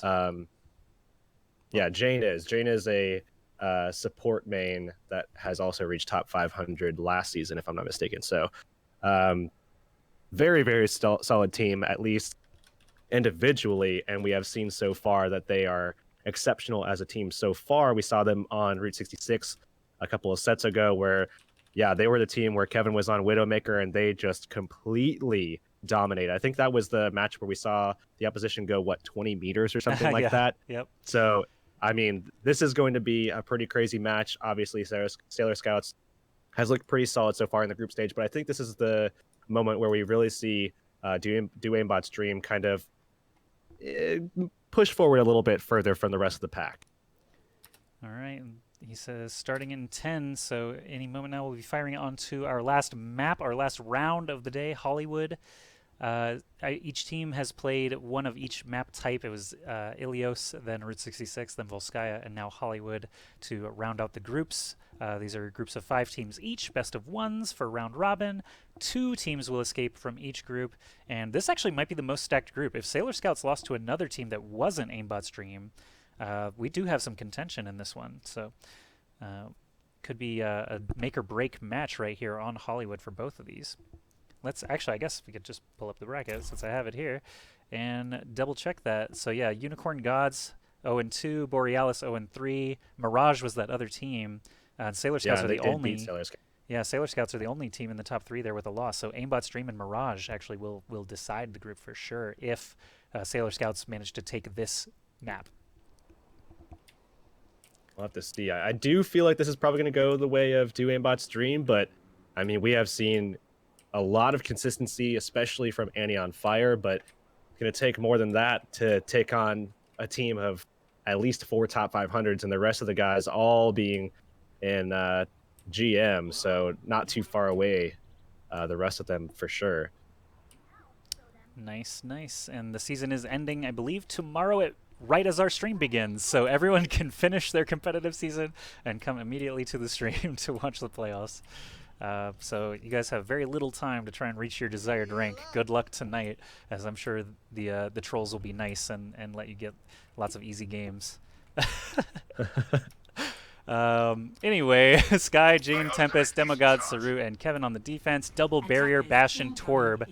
That is quite a tough nut to crack for the Sailor Scouts here. Surly Sheep has been doing a phenomenal job, as well as Annie on Fire, with breaking up defenses in the previous games, but with just the skill level involved here, who knows what they're going to be able to accomplish.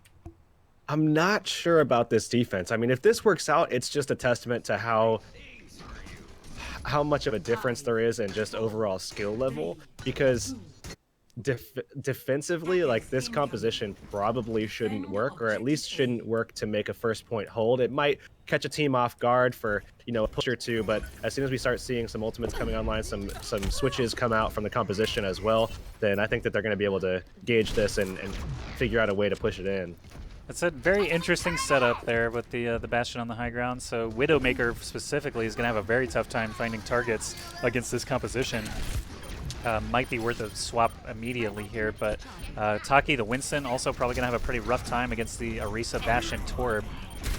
Sky up on the high ground. I don't think I've ever seen an Orisa up here, actually, to be honest, in any kind of competitive game. So this is a new one for me. Demogod and Kevin finding some kills there will reset the Sailor Scouts for the time being. Yeah, you typically see them on those back stairs, right? Just on that first level with the Torbjorn having his turret there to just shut down any kind of aggression coming out from a Tracer. Helps shut down that lane a little bit for the rest of your team, keeps your support safe on top of having those armor packs from the Torbjorn as well. But up here, not too often. Concussive shot goes out. I don't think anyone actually managed to go bounce down. Maybe Torbjorn if he was up there, but the point itself is being contested now. No one's able to do any damage to the Bastion, though. He's just free-firing down, takes out Mixie, takes out Tempest. Tempest gets picked back up. Excuse me, sorry. Quake got taken down there by Demogod as well, the Torbjorn. And that's another reset. And they're doing a really good job of creating isolation of their tanks as well. Annie on fire, really kind of struggling to get the support to try to make those plays that we saw her making, you know, just in the last 2 sets where they looked so dominant. And again, just because of that isolation that the tanks create, especially guys like Tempest, where they're just boxing out the healers, making it so they can't really kind of put any support towards the people who were making the big plays in the last sets that gave them those wins. Well, as ultimates start to come online, that's basically going to be their only hope, but there's already 5 ults available here for the defenders. Annie on Fire has been pretty on point with the D.Va explosions. Going to try a lob one up here, just short of the tower, but gets both supports. Again, Annie on Fire is indeed always on fire with those self-destructs bombing into those supports. Ooh, barely missed IDDQT on that last Bastion shot, but does find Quake before the ultimate ends. The attackers starting to get routed now, though, as the defenders return Orisa and that Bongo, allowing Bastion to push out some damage. Surly Sheep showing up to the party a little bit late, takes out the Torb turret, but it's a small consolation, still 0% taken on the point itself. The problem with that fight there is that, you know, even though you find the kills on the on both supports, you still have to find a way to just knock them off of that high ground. If you don't deal with that Torbjorn turret, if you don't deal with the Bastion up top, if you don't deal with Skye on the Orisa, they're still just going to be able to rain death from above, and that's exactly what they've been doing. Well, Torb turret taking heavy damage. At least they can get rid of that. No Torb ultimate or anything available. Nano boost onto Torb, actually, as they're talking about him. He's blasting down Annie on Fire's D.Va suit. Does manage to destroy the mech. Was taking shots at Winston until that ult still manages to take down Winston in the Primal Rage with the rest of the team. And Aimbot's Dream still on full hold potential here. 40 seconds left and no ults remaining for the attackers. What's crazy is how these guys operate in isolation. You know, in that fight, we actually saw Seru go through, caught the Mercy off guard, and took down the Mercy with ease, landing a sleep dart, saying, give it a little wave goodbye before just landing that huge burst combo that Anna's can do with that biotic grenade involved as well. And just little things like that in isolation really help them hold this out as they have been so far. Yeah, I think Kevin, honestly, is just so well protected.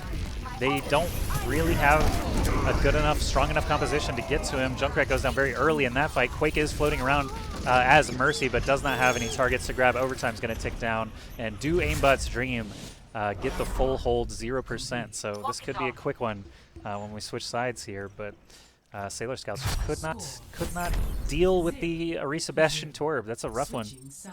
And remember, this is a team that we're seeing, you know, being full held that has so far just dominated everybody that has been put in front of them. They've, you know, they've been able to 100-0 both of their Koth matchups that they had, and then on top of that, they were also really, really solid on their next matchup, which I believe was Volskaya, if I'm not mistaken. Right. So looked really, really solid throughout, and now all of a sudden getting first point held by another team here that is just looking stellar and perhaps above everybody else.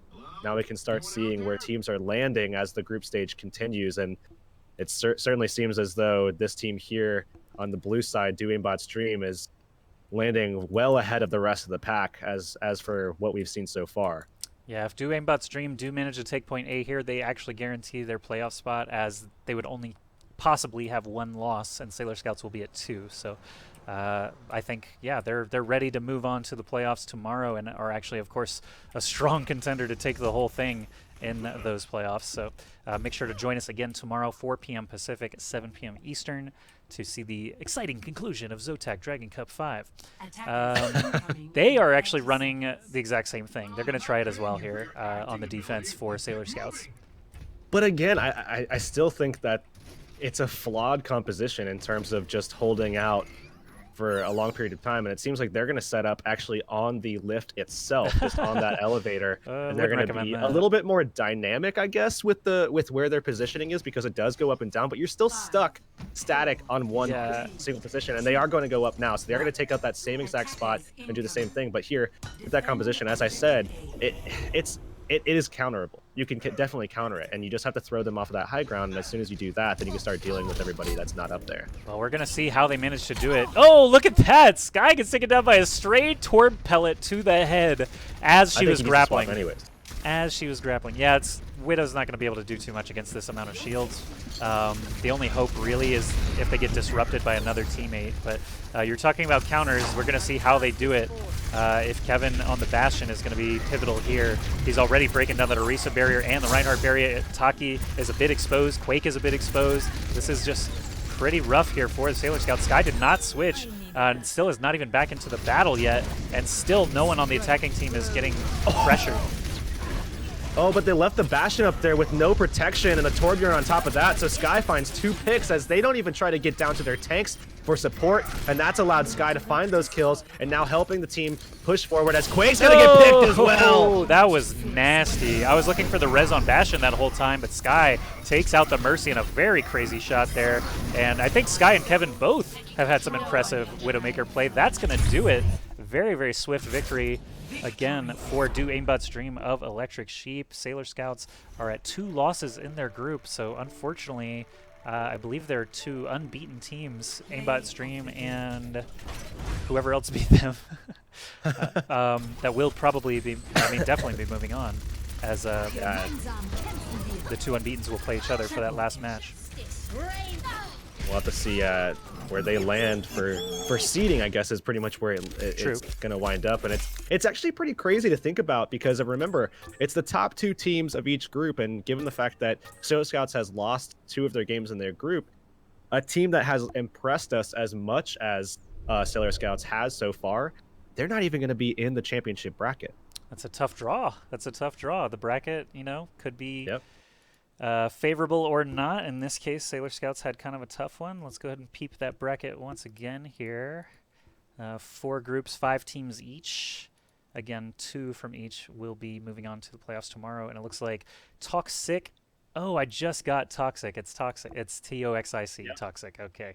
Yeah. And I thought we were all into that joke already. No, I completely missed it the first time. Pressing too many buttons over here.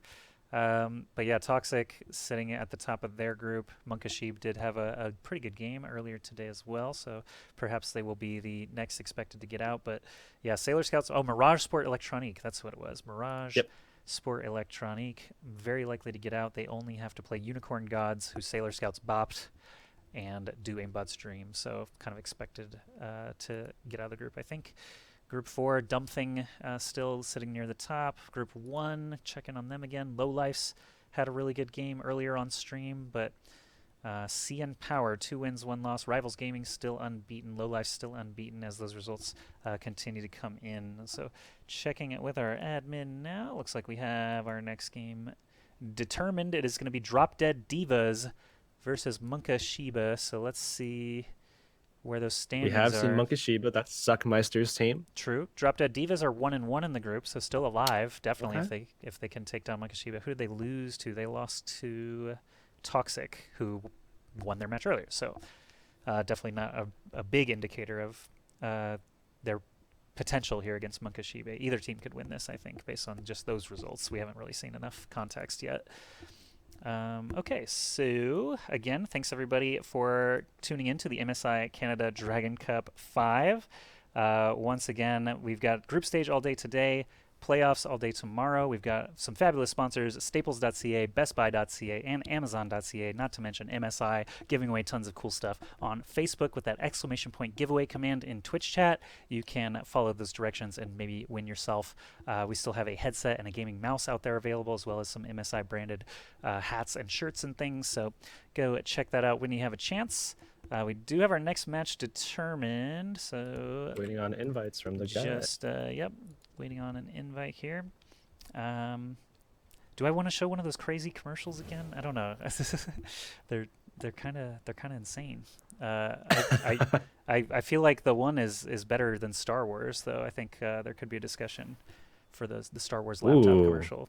Well, some people really didn't like the new Star. All right, well, I'm gonna stop talking about it because not everyone's seen it yet. I'll get away from that topic before I dig myself too deep. Okay, so again, Overwatch competitive season ends tomorrow as well. So after this tournament, make sure to get your last games in. Good luck in everybody's games. We got New Year's Eve coming up soon. Everyone hopefully gonna have some parties to attend or something fun to do with family and friends. This will be my first New Year's Eve in Las Vegas, so I'm kind of like excited / scared about the prospect of going to the Las Vegas Strip on New Year's. They shut down the whole thing. It's gonna be very wild. All right, here's our invite. Excellent. All right. Ooh, I already like some of these names. Definitely a lot of people in chat going to be disappointed that, going to be going into a game rather than having the commercial. Oh yeah, so. sorry, not this time. Maybe right after. I'll just loop ads until we come back tomorrow. How about that, guys? Oh, never mind. It looks like we might have to because I think one player is actually AFK right now. Oh no, he says, Can you guys wait 3 minutes? Well, I do have ads. So lucky you we guys. got some ads. All right. 1 second, guys. Just making sure our admin says something here. One player's AFK. That's no biggie. We got some lovely messages from our terrific sponsors to tide everyone over. We'll be back in just a couple minutes when those players return.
Merry Christmas and Happy New Year!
All right, guys. Thanks for watching all those wonderful ads with us once more. I'm trying to get into game now if they're actually here. Oh, they are here. Oh no, Hirix, you slid over. That's my fault entirely. I'll fix you. Okay, you're good. All right, everybody, welcome back to MSI Dragon Cup 5. I'm Ask Joshy, casting all day with Hirix. We are finishing up our group stages now for MSI Dragon Cup 5. And Hollywood is going to be the map here. The teams are going to be... Let's see. What was it actually? Can you remind me? Drop Dead Divas Drop versus Dead. Monkashibe. And Monka- Monkashibe is actually on the blue defense. here, so... All right. Ooh. I went through a whole stream. I don't know if anybody heard me cough or sneeze, but I've sneezed about 86 times throughout Wow, this entire really? stream. I've coughed probably about 400, and I think that's the first time I forgot to mute it. The first time, the whole day. Yeah, you're doing a good job, man. I almost made it through the whole time without anybody knowing that I'm deathly ill right now. I was gonna say 80-something times. That was the first one that I caught. You did warn me before the cast, so impressive stuff. Everyone, give some pog champs for Hirix's muting abilities. It's a highly underrated skill to have when co-casting. So. Yeah, welcome back, everybody. I'm Ask Joshy with Hirix here. We've got one, maybe two more games. I'm not exactly sure. The groups are starting to finish up now, but we will have our playoffs starting tomorrow, 4 p.m. Pacific, 7 p.m. Eastern, right here on this same channel. So do us a favor and follow this channel, as well as Ask Joshy and CT Hirix, because we're cool guys and we like you as well. We've got the defense setup now. Suckmeister, DHMO, Autumn Souls, Nat, Aihyun, and Boreum. Looks like no Bastions in play on defense, but the attackers might be going with one. I am Groot. Nope, now switching over to Diva or Zarya You or heard you whoever. talking. Yeah. And Pudding Cup, Tyler, Pilgornia, Tiger Toucher, and Tamagor. All right. Some interesting names from these guys, and composition to match with that Moira and Junkrat coming through as well. But while we did see Pudding Cup reduced to ashes in terms of his barrier, I mean, it's been gone twice now. He's been forced to try to regenerate that, and he doesn't have it again. So they're going to lose their tanks very early on now. Oh no, Groot is back. Pudding Cup and Tiger Touch are both down though, so the res was not worth. Moira is in play here, building an ult very quickly, actually, faster than everyone else, except for Aihyun on the Junkrat, who of course just gets a ton from spamming these nades. But wow, they are not in spawn camp territory. I don't expect them to keep sticking to the door like that, but they were chasing down those last kills, and they seem pretty comfy in their defense so far. Really good stuff from DHMO as well, as he was able to block off that aggression coming out from Pudding Cup earlier with that stop there, the Fortify, providing the stop to the charge that came from the Reinhardt, and they're looking to still hold on. Pudding Cup struggling to stay alive even after the swap to Diva. Melted from 100 to 0 in under a second. That Orb of Discord doing its work. Boreum here with the Tactical Visor, lighting up the enemy team there. Tiger Toucher is going to go down. I am Groot taking some damage now. Soldier, this aim on Soldier is super good. Boreum tracking that Zarya quite well. And it looks like the attacking team still just struggling to get all 6 alive at the same time here. Yeah, and Boreum is a top 500 player, playing primarily at above 4,500 rating in the last season. So we definitely expect him to be pretty solid mechanically for sure. Okay, so maybe Monkashibe will be the ones to challenge the aimbots dreaming tomorrow. Someone's going to have to do it. Someone needs to, yeah. Those guys are unstoppable so far. Pilgornia has a Tactical Visor ready to go. Tyler has Valk. This could be their chance. Pudding Cup does lose the Diva suit so quick, though. Graviton Surge, will it come in?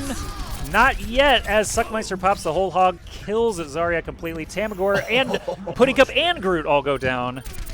Ridiculous ultimates there from the defense.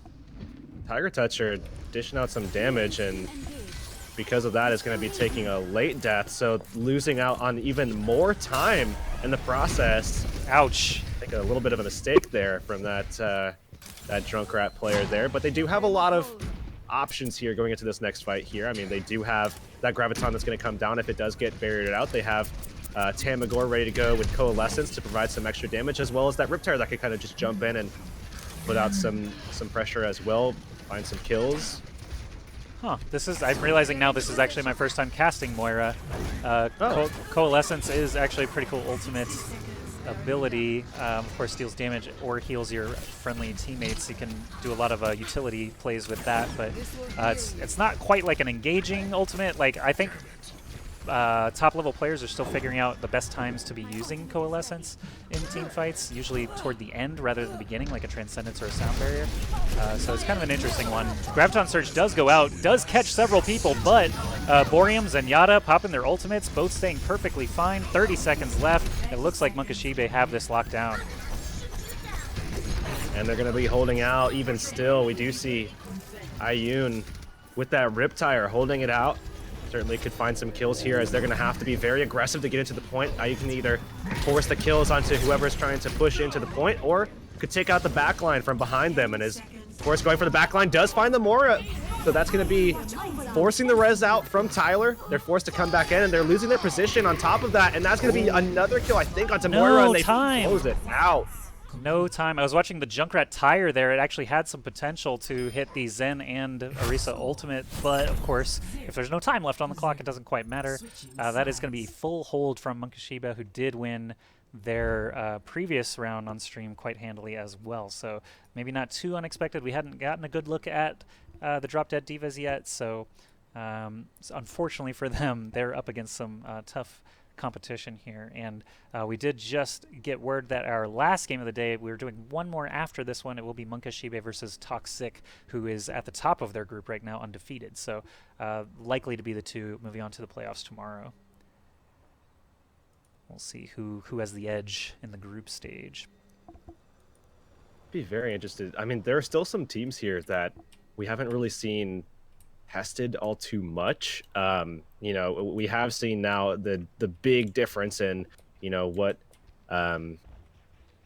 do Aimbot's Dream can do against some of the opposition, and I think they still have that matchup against Electronique, but we haven't really seen that team all too much, so be interested in seeing where they're going to land, as well, as that's probably the other team that's going to go into the bracket, if not already decided, because of the fact that they beat Sailor Scouts as well already. So I think so. They would only have to beat the team that Sailor Scouts beat already, which was kind of a one-sided affair. So I think Mirage and Do Aimbot's Dream of Electric Sheep for sure getting out of that group. Munkashibe and Toxic are the forerunners here for this group, but it's not over yet. We could be playing for a draw.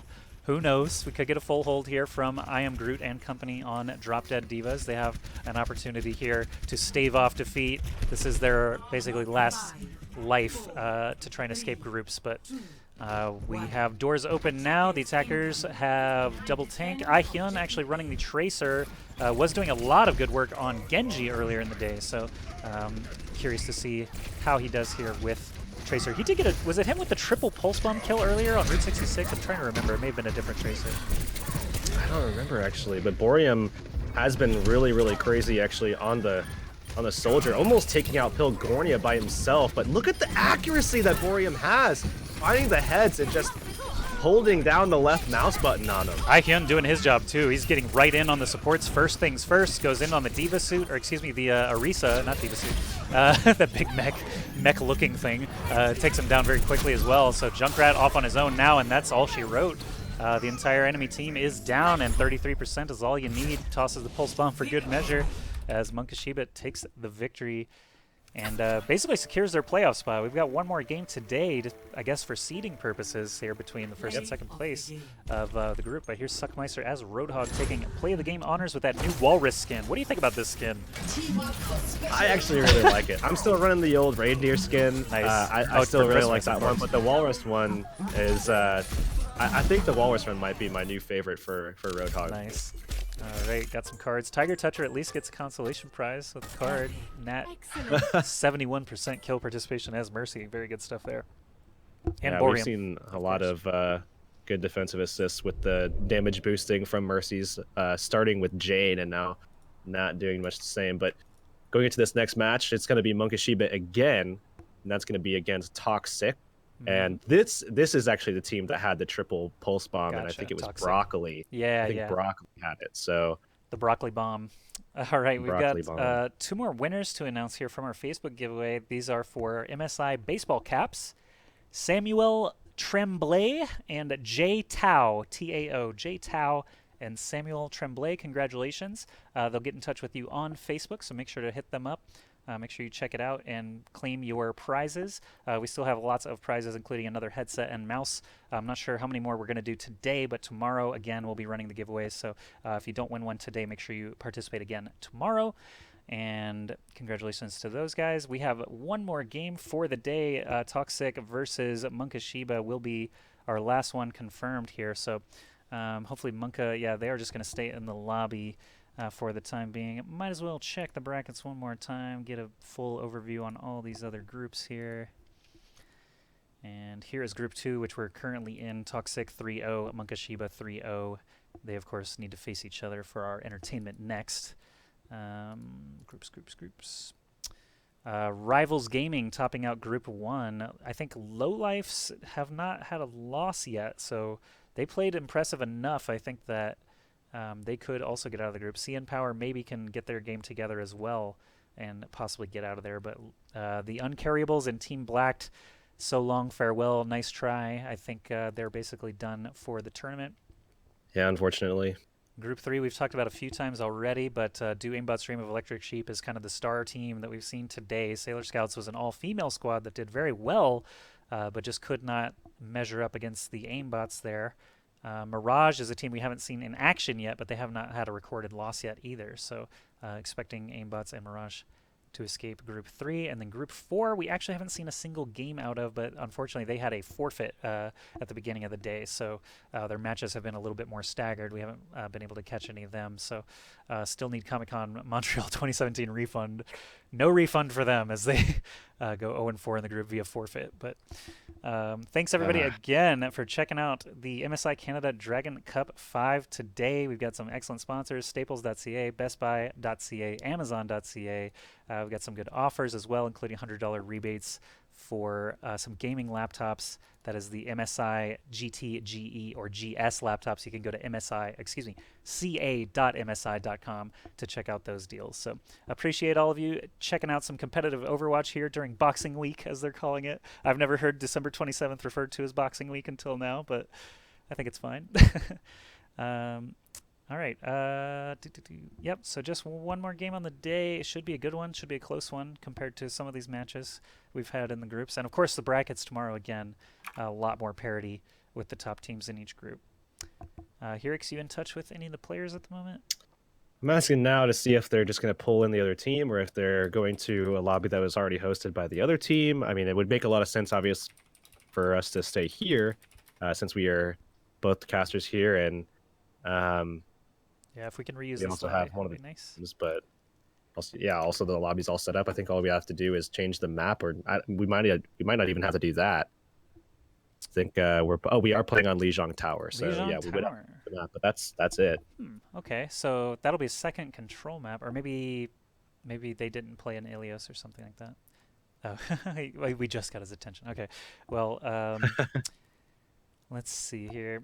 I think we might need a couple minutes, and everybody will get everything that they've ever wanted with another advertisement. See, I'm hesitant to play the ads again. I feel like there's something we could talk about here. How about Moira in general? Since she is the newest character, we just saw her in a game there, not really doing too much, but there was some skills disparity, it seemed. What is your opinion on Moira in competitive? Do you think just Mercy Zen basically is just too irreplaceable at the moment with the crazy reses and Orb of Discord? That's kind of how I feel. Well, Mercy is definitely irreplaceable. I mean, there's maybe, like 5% of the compositions that, really, really work that don't involve Mercy. I mean, sometimes you'll see like Lucio Zen or something that kind of works out. But, Lucio, I think, is still a factor for sure. Zen is still a factor for sure. There are some times where I feel like Moira kind of works, and I think a big reason that is because of Coalescence, and almost the entire reason is because of Coalescence. I mean, there are times when Coalescence can be brought up every single fight, literally back to back to back, stringing them together if used properly, and if well timed as well, can also be proven to be quite effective. So I think off the back of the Coalescence, Moira is pretty strong, but outside of that, it's a give and take. I mean, I think people need to start learning how to use Moira correctly and everything like that. You know, not engaging very, very aggressively, just jumping it, teleporting in and stuff. Then you don't have that only defensive cooldown that Moira has available. For sure. That's gone. So I mean, I think once people start using it correctly, obviously not just blowing out all of your healing juice that you have as well. Because of the way that the heal skill works, you know, you don't have to just hold it down and just blow through it. You know, things like that, finding the damage to make sure that you're always topped off as much as possible. And then utilizing terrain to your advantage, using those orbs to, you know, like on King's Row at the very back corner away from the point behind lobby, just to the side actually of the archway on first point. You can actually throw the orb, bounce it up and down, whether it be damage or whether it be healing, bounce it up and down, stuff like that, to make sure that you're getting the most out of that character and the most out of that utility to really kind of actually get stuff working for you, to get that coalescence generated quickly, and start getting those ults going. Because again, coalescence I think is a big reason why Moira is very strong. And if you can get those string between each fight, then that's where I think Moira really does shine. I'm not really sure what's going on in our lobby here. It's like we're pulling people in. I think we're just one person away from having the lobby filled up. Okay. There, they did change the team name as well. Excellent. Suckmeister is a good lobby host. Well done. Yeah, we are still missing a single player here, folks, so any moment. There's Frad Chicken. Frad Chicken. I don't even know how you would pronounce that, but we it's do have Frad Chicken. Frad Chicken. Hot dog, broccoli, and Frad Chicken. Balanced meal. Balanced meal here for Toxic. And Monkashibe, we're ready to go. Let's get it. As we have our two undefeated teams in this group battling for first and second honors here for the seeding in tomorrow's single elimination bracket. And the map is Lijiang Tower, just a best of 3, of course, as that change was made quite a while ago. We talked a little bit about BO5 versus BO3 earlier in the day, and BO3, I think there's still some room for improvement on control maps. I don't know what it is. We'll see if Blizzard ever wants to tweak it again. Sometimes they surprise us and do some changes on maps and things like that, but we'll see as we continue on. I know in January we're going to be getting a patch that adds sort of tournament lobby mode. That was kind of previewed with the Overwatch League exhibition matches in December, so hopefully that will be useful for cups and things like this as well. There's definitely some improvements that can be made with the lobby system, so I'm eager to see what they've done. But 25 seconds to go. You get a look at these compositions. I really don't think Monkashibe are going to be running with this.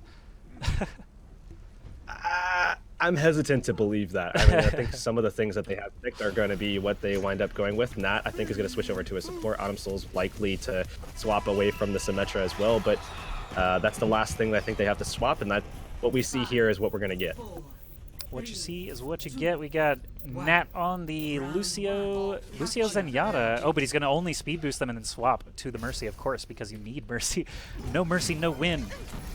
Yeah, exactly. Especially at this level, you know, when you're going up against a team like this. Certainly, though, Monkashibe, I think, have a little bit of advantage just because of how really consistent Boreum has been and just harassing the backline, putting pressure onto the Mercy.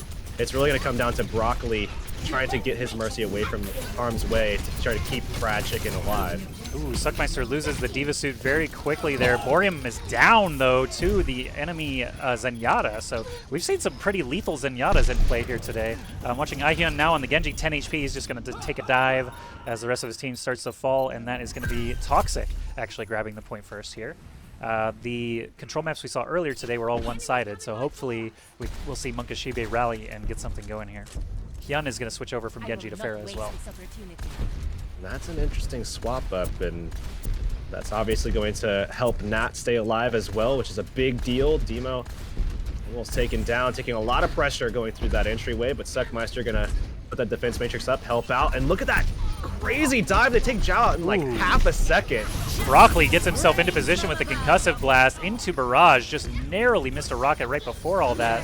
Autumn Souls is going to get picked up by Mercy for the blue team here. Diva Explosion catches the Mercy, but wow, look at that. The entire blue team gets wiped out. That's a team kill. You don't see that too often.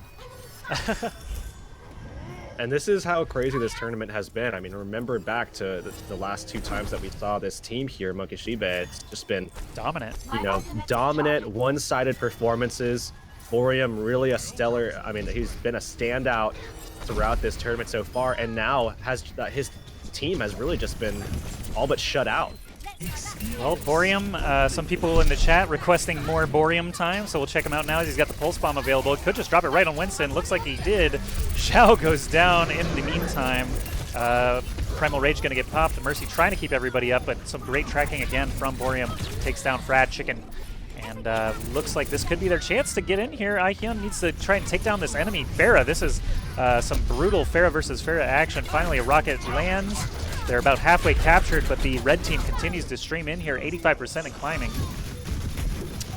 Seems as though Monkashiba is finally going to get a foothold here, as they do find those last couple of kills, and that last one onto the Zenyatta as Zhao goes down. That's finally going to be their opportunity to get control of the point, but look at the way that they have things set up. Zhao's going to have that Transcendence ready to go into this fight, and while Barrage is ready for Aeon pretty soon here, they don't really have a lot of other options, especially now that Autumn Souls has swapped over to the Moira as well.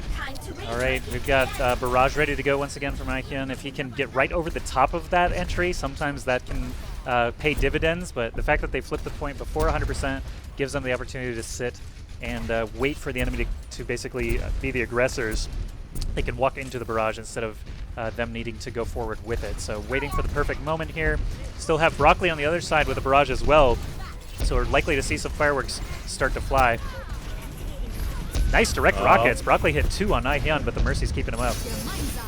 Oh, somehow Dima was kept alive at about 1 HP for quite some time there, but Moira healing not going to be enough. He does fall. Now Hilmi hanging on as well, and he's going to go out of his mech as he was pretty close, I believe, to having that self-destruct, but Aeon turning this one back around. Nat does have the Valkyrie up, and they hang on. I was watching Autumn Souls' health bar there, basically seesawing back and forth. Autumn Souls with some great evasion tactics there just to manage to stay alive and get back to full health. The Coalescence ultimate taking out the enemy Mercy as well. That's a big value, 70% now, and climbing for Monkashiba. If they can hold off just one more big engagement, they should be able to secure this first round on Lijiang Tower. Hot Dog does have Primal Rage, so does DHMO, so Winston battle about to take place here. Now we're going to be seeing them go in. Kerning on that McCree right now, probably trying to deal with Boreum, but Aeon takes him out. It's a good pick to deal with the DPS picks, but too much if you're dead. Oh, excellent play from Boreum. Takes out the Zen, drops the Pulse Bomb right on Hot Dog. Hot Dog did not even use the Primal Rage. That should get the job done. 194. Man, it was looking scary for Monkashiba, but they brought it back. This is the closest match officially now that we've had of the day. Even if they win 100-0 on the next map here, the next round of this map rather, it's still going to be the closest match that we have had all day. Because up until this point, it was a 2-0 with the final one being 100-54 was the closest I think that we've seen. Hopefully that's a good indicator for the playoffs tomorrow. Again, at 4 p.m. Pacific tomorrow, we'll be right back here with all these teams, or at least these two teams, as they are definitely getting out of their group here as the undefeateds battling for seeding at this point. But Monkashiba would love to win their group here. All they got to do is win one more round here in the Garden. Of course, Toxic want those same honors, so they're going to battle back here. Nearly a mirror composition. Autumn Soul's running a Lucio this time, though. He was on Zen and Moira both in the previous round. And I actually really did like the way that they were using that Moira. Again, just using it to try to farm the— oh, what a knockoff there by Autumn Souls. Got at least Zhao, but almost got several more and at least put them off. Again, just creating that isolation that allows the DPS to find those kills, and they're going to get an early advantage here. Another boop kill, but the D.Va also was on the way out anyway, losing most of her team. So hard to tell if that was a good one or not, but Boreum and the rest of the squad just drilling this enemy team here with damage. Like, Boreum was basically untouched while the rest of the team was distracted. So looks like Suckmeister goes down very early, is going to get rezzed and get the suit right back. Nat falls to half health very quickly, but Zhao is going to be the first one down again to Boreum, who has generated another pulse bomb, tosses it out, doesn't quite connect, gets forced away by the enemy D.Va, but Hot Dog goes down again, and Monkashiba is still in control. And that's the thing, if you walk in and, you know, your Zen and your Mercy aren't ready, you know, they're going to get picked off from behind. Boreum's very, very good about finding those guys in the back line and putting some pressure on them, just as he just did as well. This time, a little help from the Winston.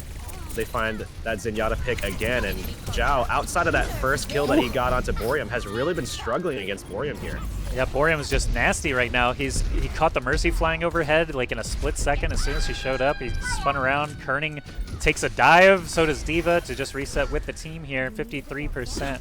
And Rising, looks like Kerning, Broccoli, Fried Chicken all do have ultimates to work with, but so do the Munkashiba folks on the point already. So not going to be an easy task by any means. Pharah Mercy flying high. Broccoli with that barrage is going to have to get some incredible value here to try and flip this point. And given where we're at right now, and given what ults we're likely to see in this fight, this What is could going very on? well be the last one. Broccoli, where you going? He almost had a good barrage opportunity there, but then nearly killed himself too. Boreum does take out Mercy for like the 5th time. Fried Chicken is just having such a tough time against that Tracer. No one's really able to assist him there. And Broccoli's skyward again, but no chance to use the barrage. The team just falls apart before he can get into any kind of position. And Munkus now in a last fight situation. Definitely so, and we do see Ayun trying to just clean things up. We'll be able to probably knock almost knocks the Zenyatta off. I thought he was going to get it there, but just narrowly missing it on that opportunity. But we will see a couple of these guys coming back in. A barrage coming out from Broccoli. It's going to get spotlighted, so he's only going to find one onto Suckmeister, who just offered himself as tribute. I like Aihyun. He actually punches when targets are low. A lot of Pharahs don't realize you can just smack them in the face because they're usually so far away from them. But Autumn Souls, Aihyun gathering the last 2 kills. That's a 2-0 victory. Despite the first round being pretty close, they had a much tighter grip on this garden level, and we'll see who gets the play of the game honors. Munkashiba will be leaving their group first place, Toxic second. Autumn Souls with the boop, I'm assuming? Wow, that was a big boop. Yeah, I think he got like 4 guys with that, and then, you know, just moments later he came back through and he found that D.Va just here. Yeah, cleanup damage and the D.Va. You're right. Very nice stuff there. 3 environmental kills in total for Autumn And we got Souls. to see all of them, yeah. Boreum, 31 All limbs. 3. Fried Chicken did res some players. That's good, but it's not good to have your team dead that often. Ooh, the legendary. That's nice. Yeah, nice consolation. Again, they get second in the group for the playoffs tomorrow, and I will just confirm with our admin. Was that the last game? Do we have any more giveaways? Before closing the stream today, we'll just double check that. But thanks again, everybody, for coming to check us out today. Thanks to Munkashiba and Toxic for that great final game. I believe it is going to be the final game, as our admin's taken a long time to type. He didn't have a match ready for us, so I'm assuming this is it. Yeah, he's been really good about having those ready for us. So yeah, that is going to be it. That was indeed our last game of the day. A good one to end on too. Yeah. All right, so we'll go ahead and wrap things up here for the day. Again, I want to remind everyone we will be back 4 p.m. Pacific, 7 p.m. Eastern tomorrow, the same channel. I'm Ask Joshi, casting with Helix. We had some fun games. They weren't all the closest games. Had some funny moments and some interesting player names and team names. I'm always a fan of that, at least. We'll definitely be seeing more of Suckmeister for tomorrow, definitely. Oh yeah, Suckmeister is here to stay. He's putting his foot down. All right, GG's dudes, I'll say as they start to leave the lobby. But yeah, thanks again, all you viewers, for checking out some competitive Overwatch during this boxing week. Got just a couple little more messages here from our sponsors. Again, that's staples.ca, bestbuy.ca, and amazon.ca, as well as MSI, of course, giving away lots of cool stuff on the Facebook giveaway.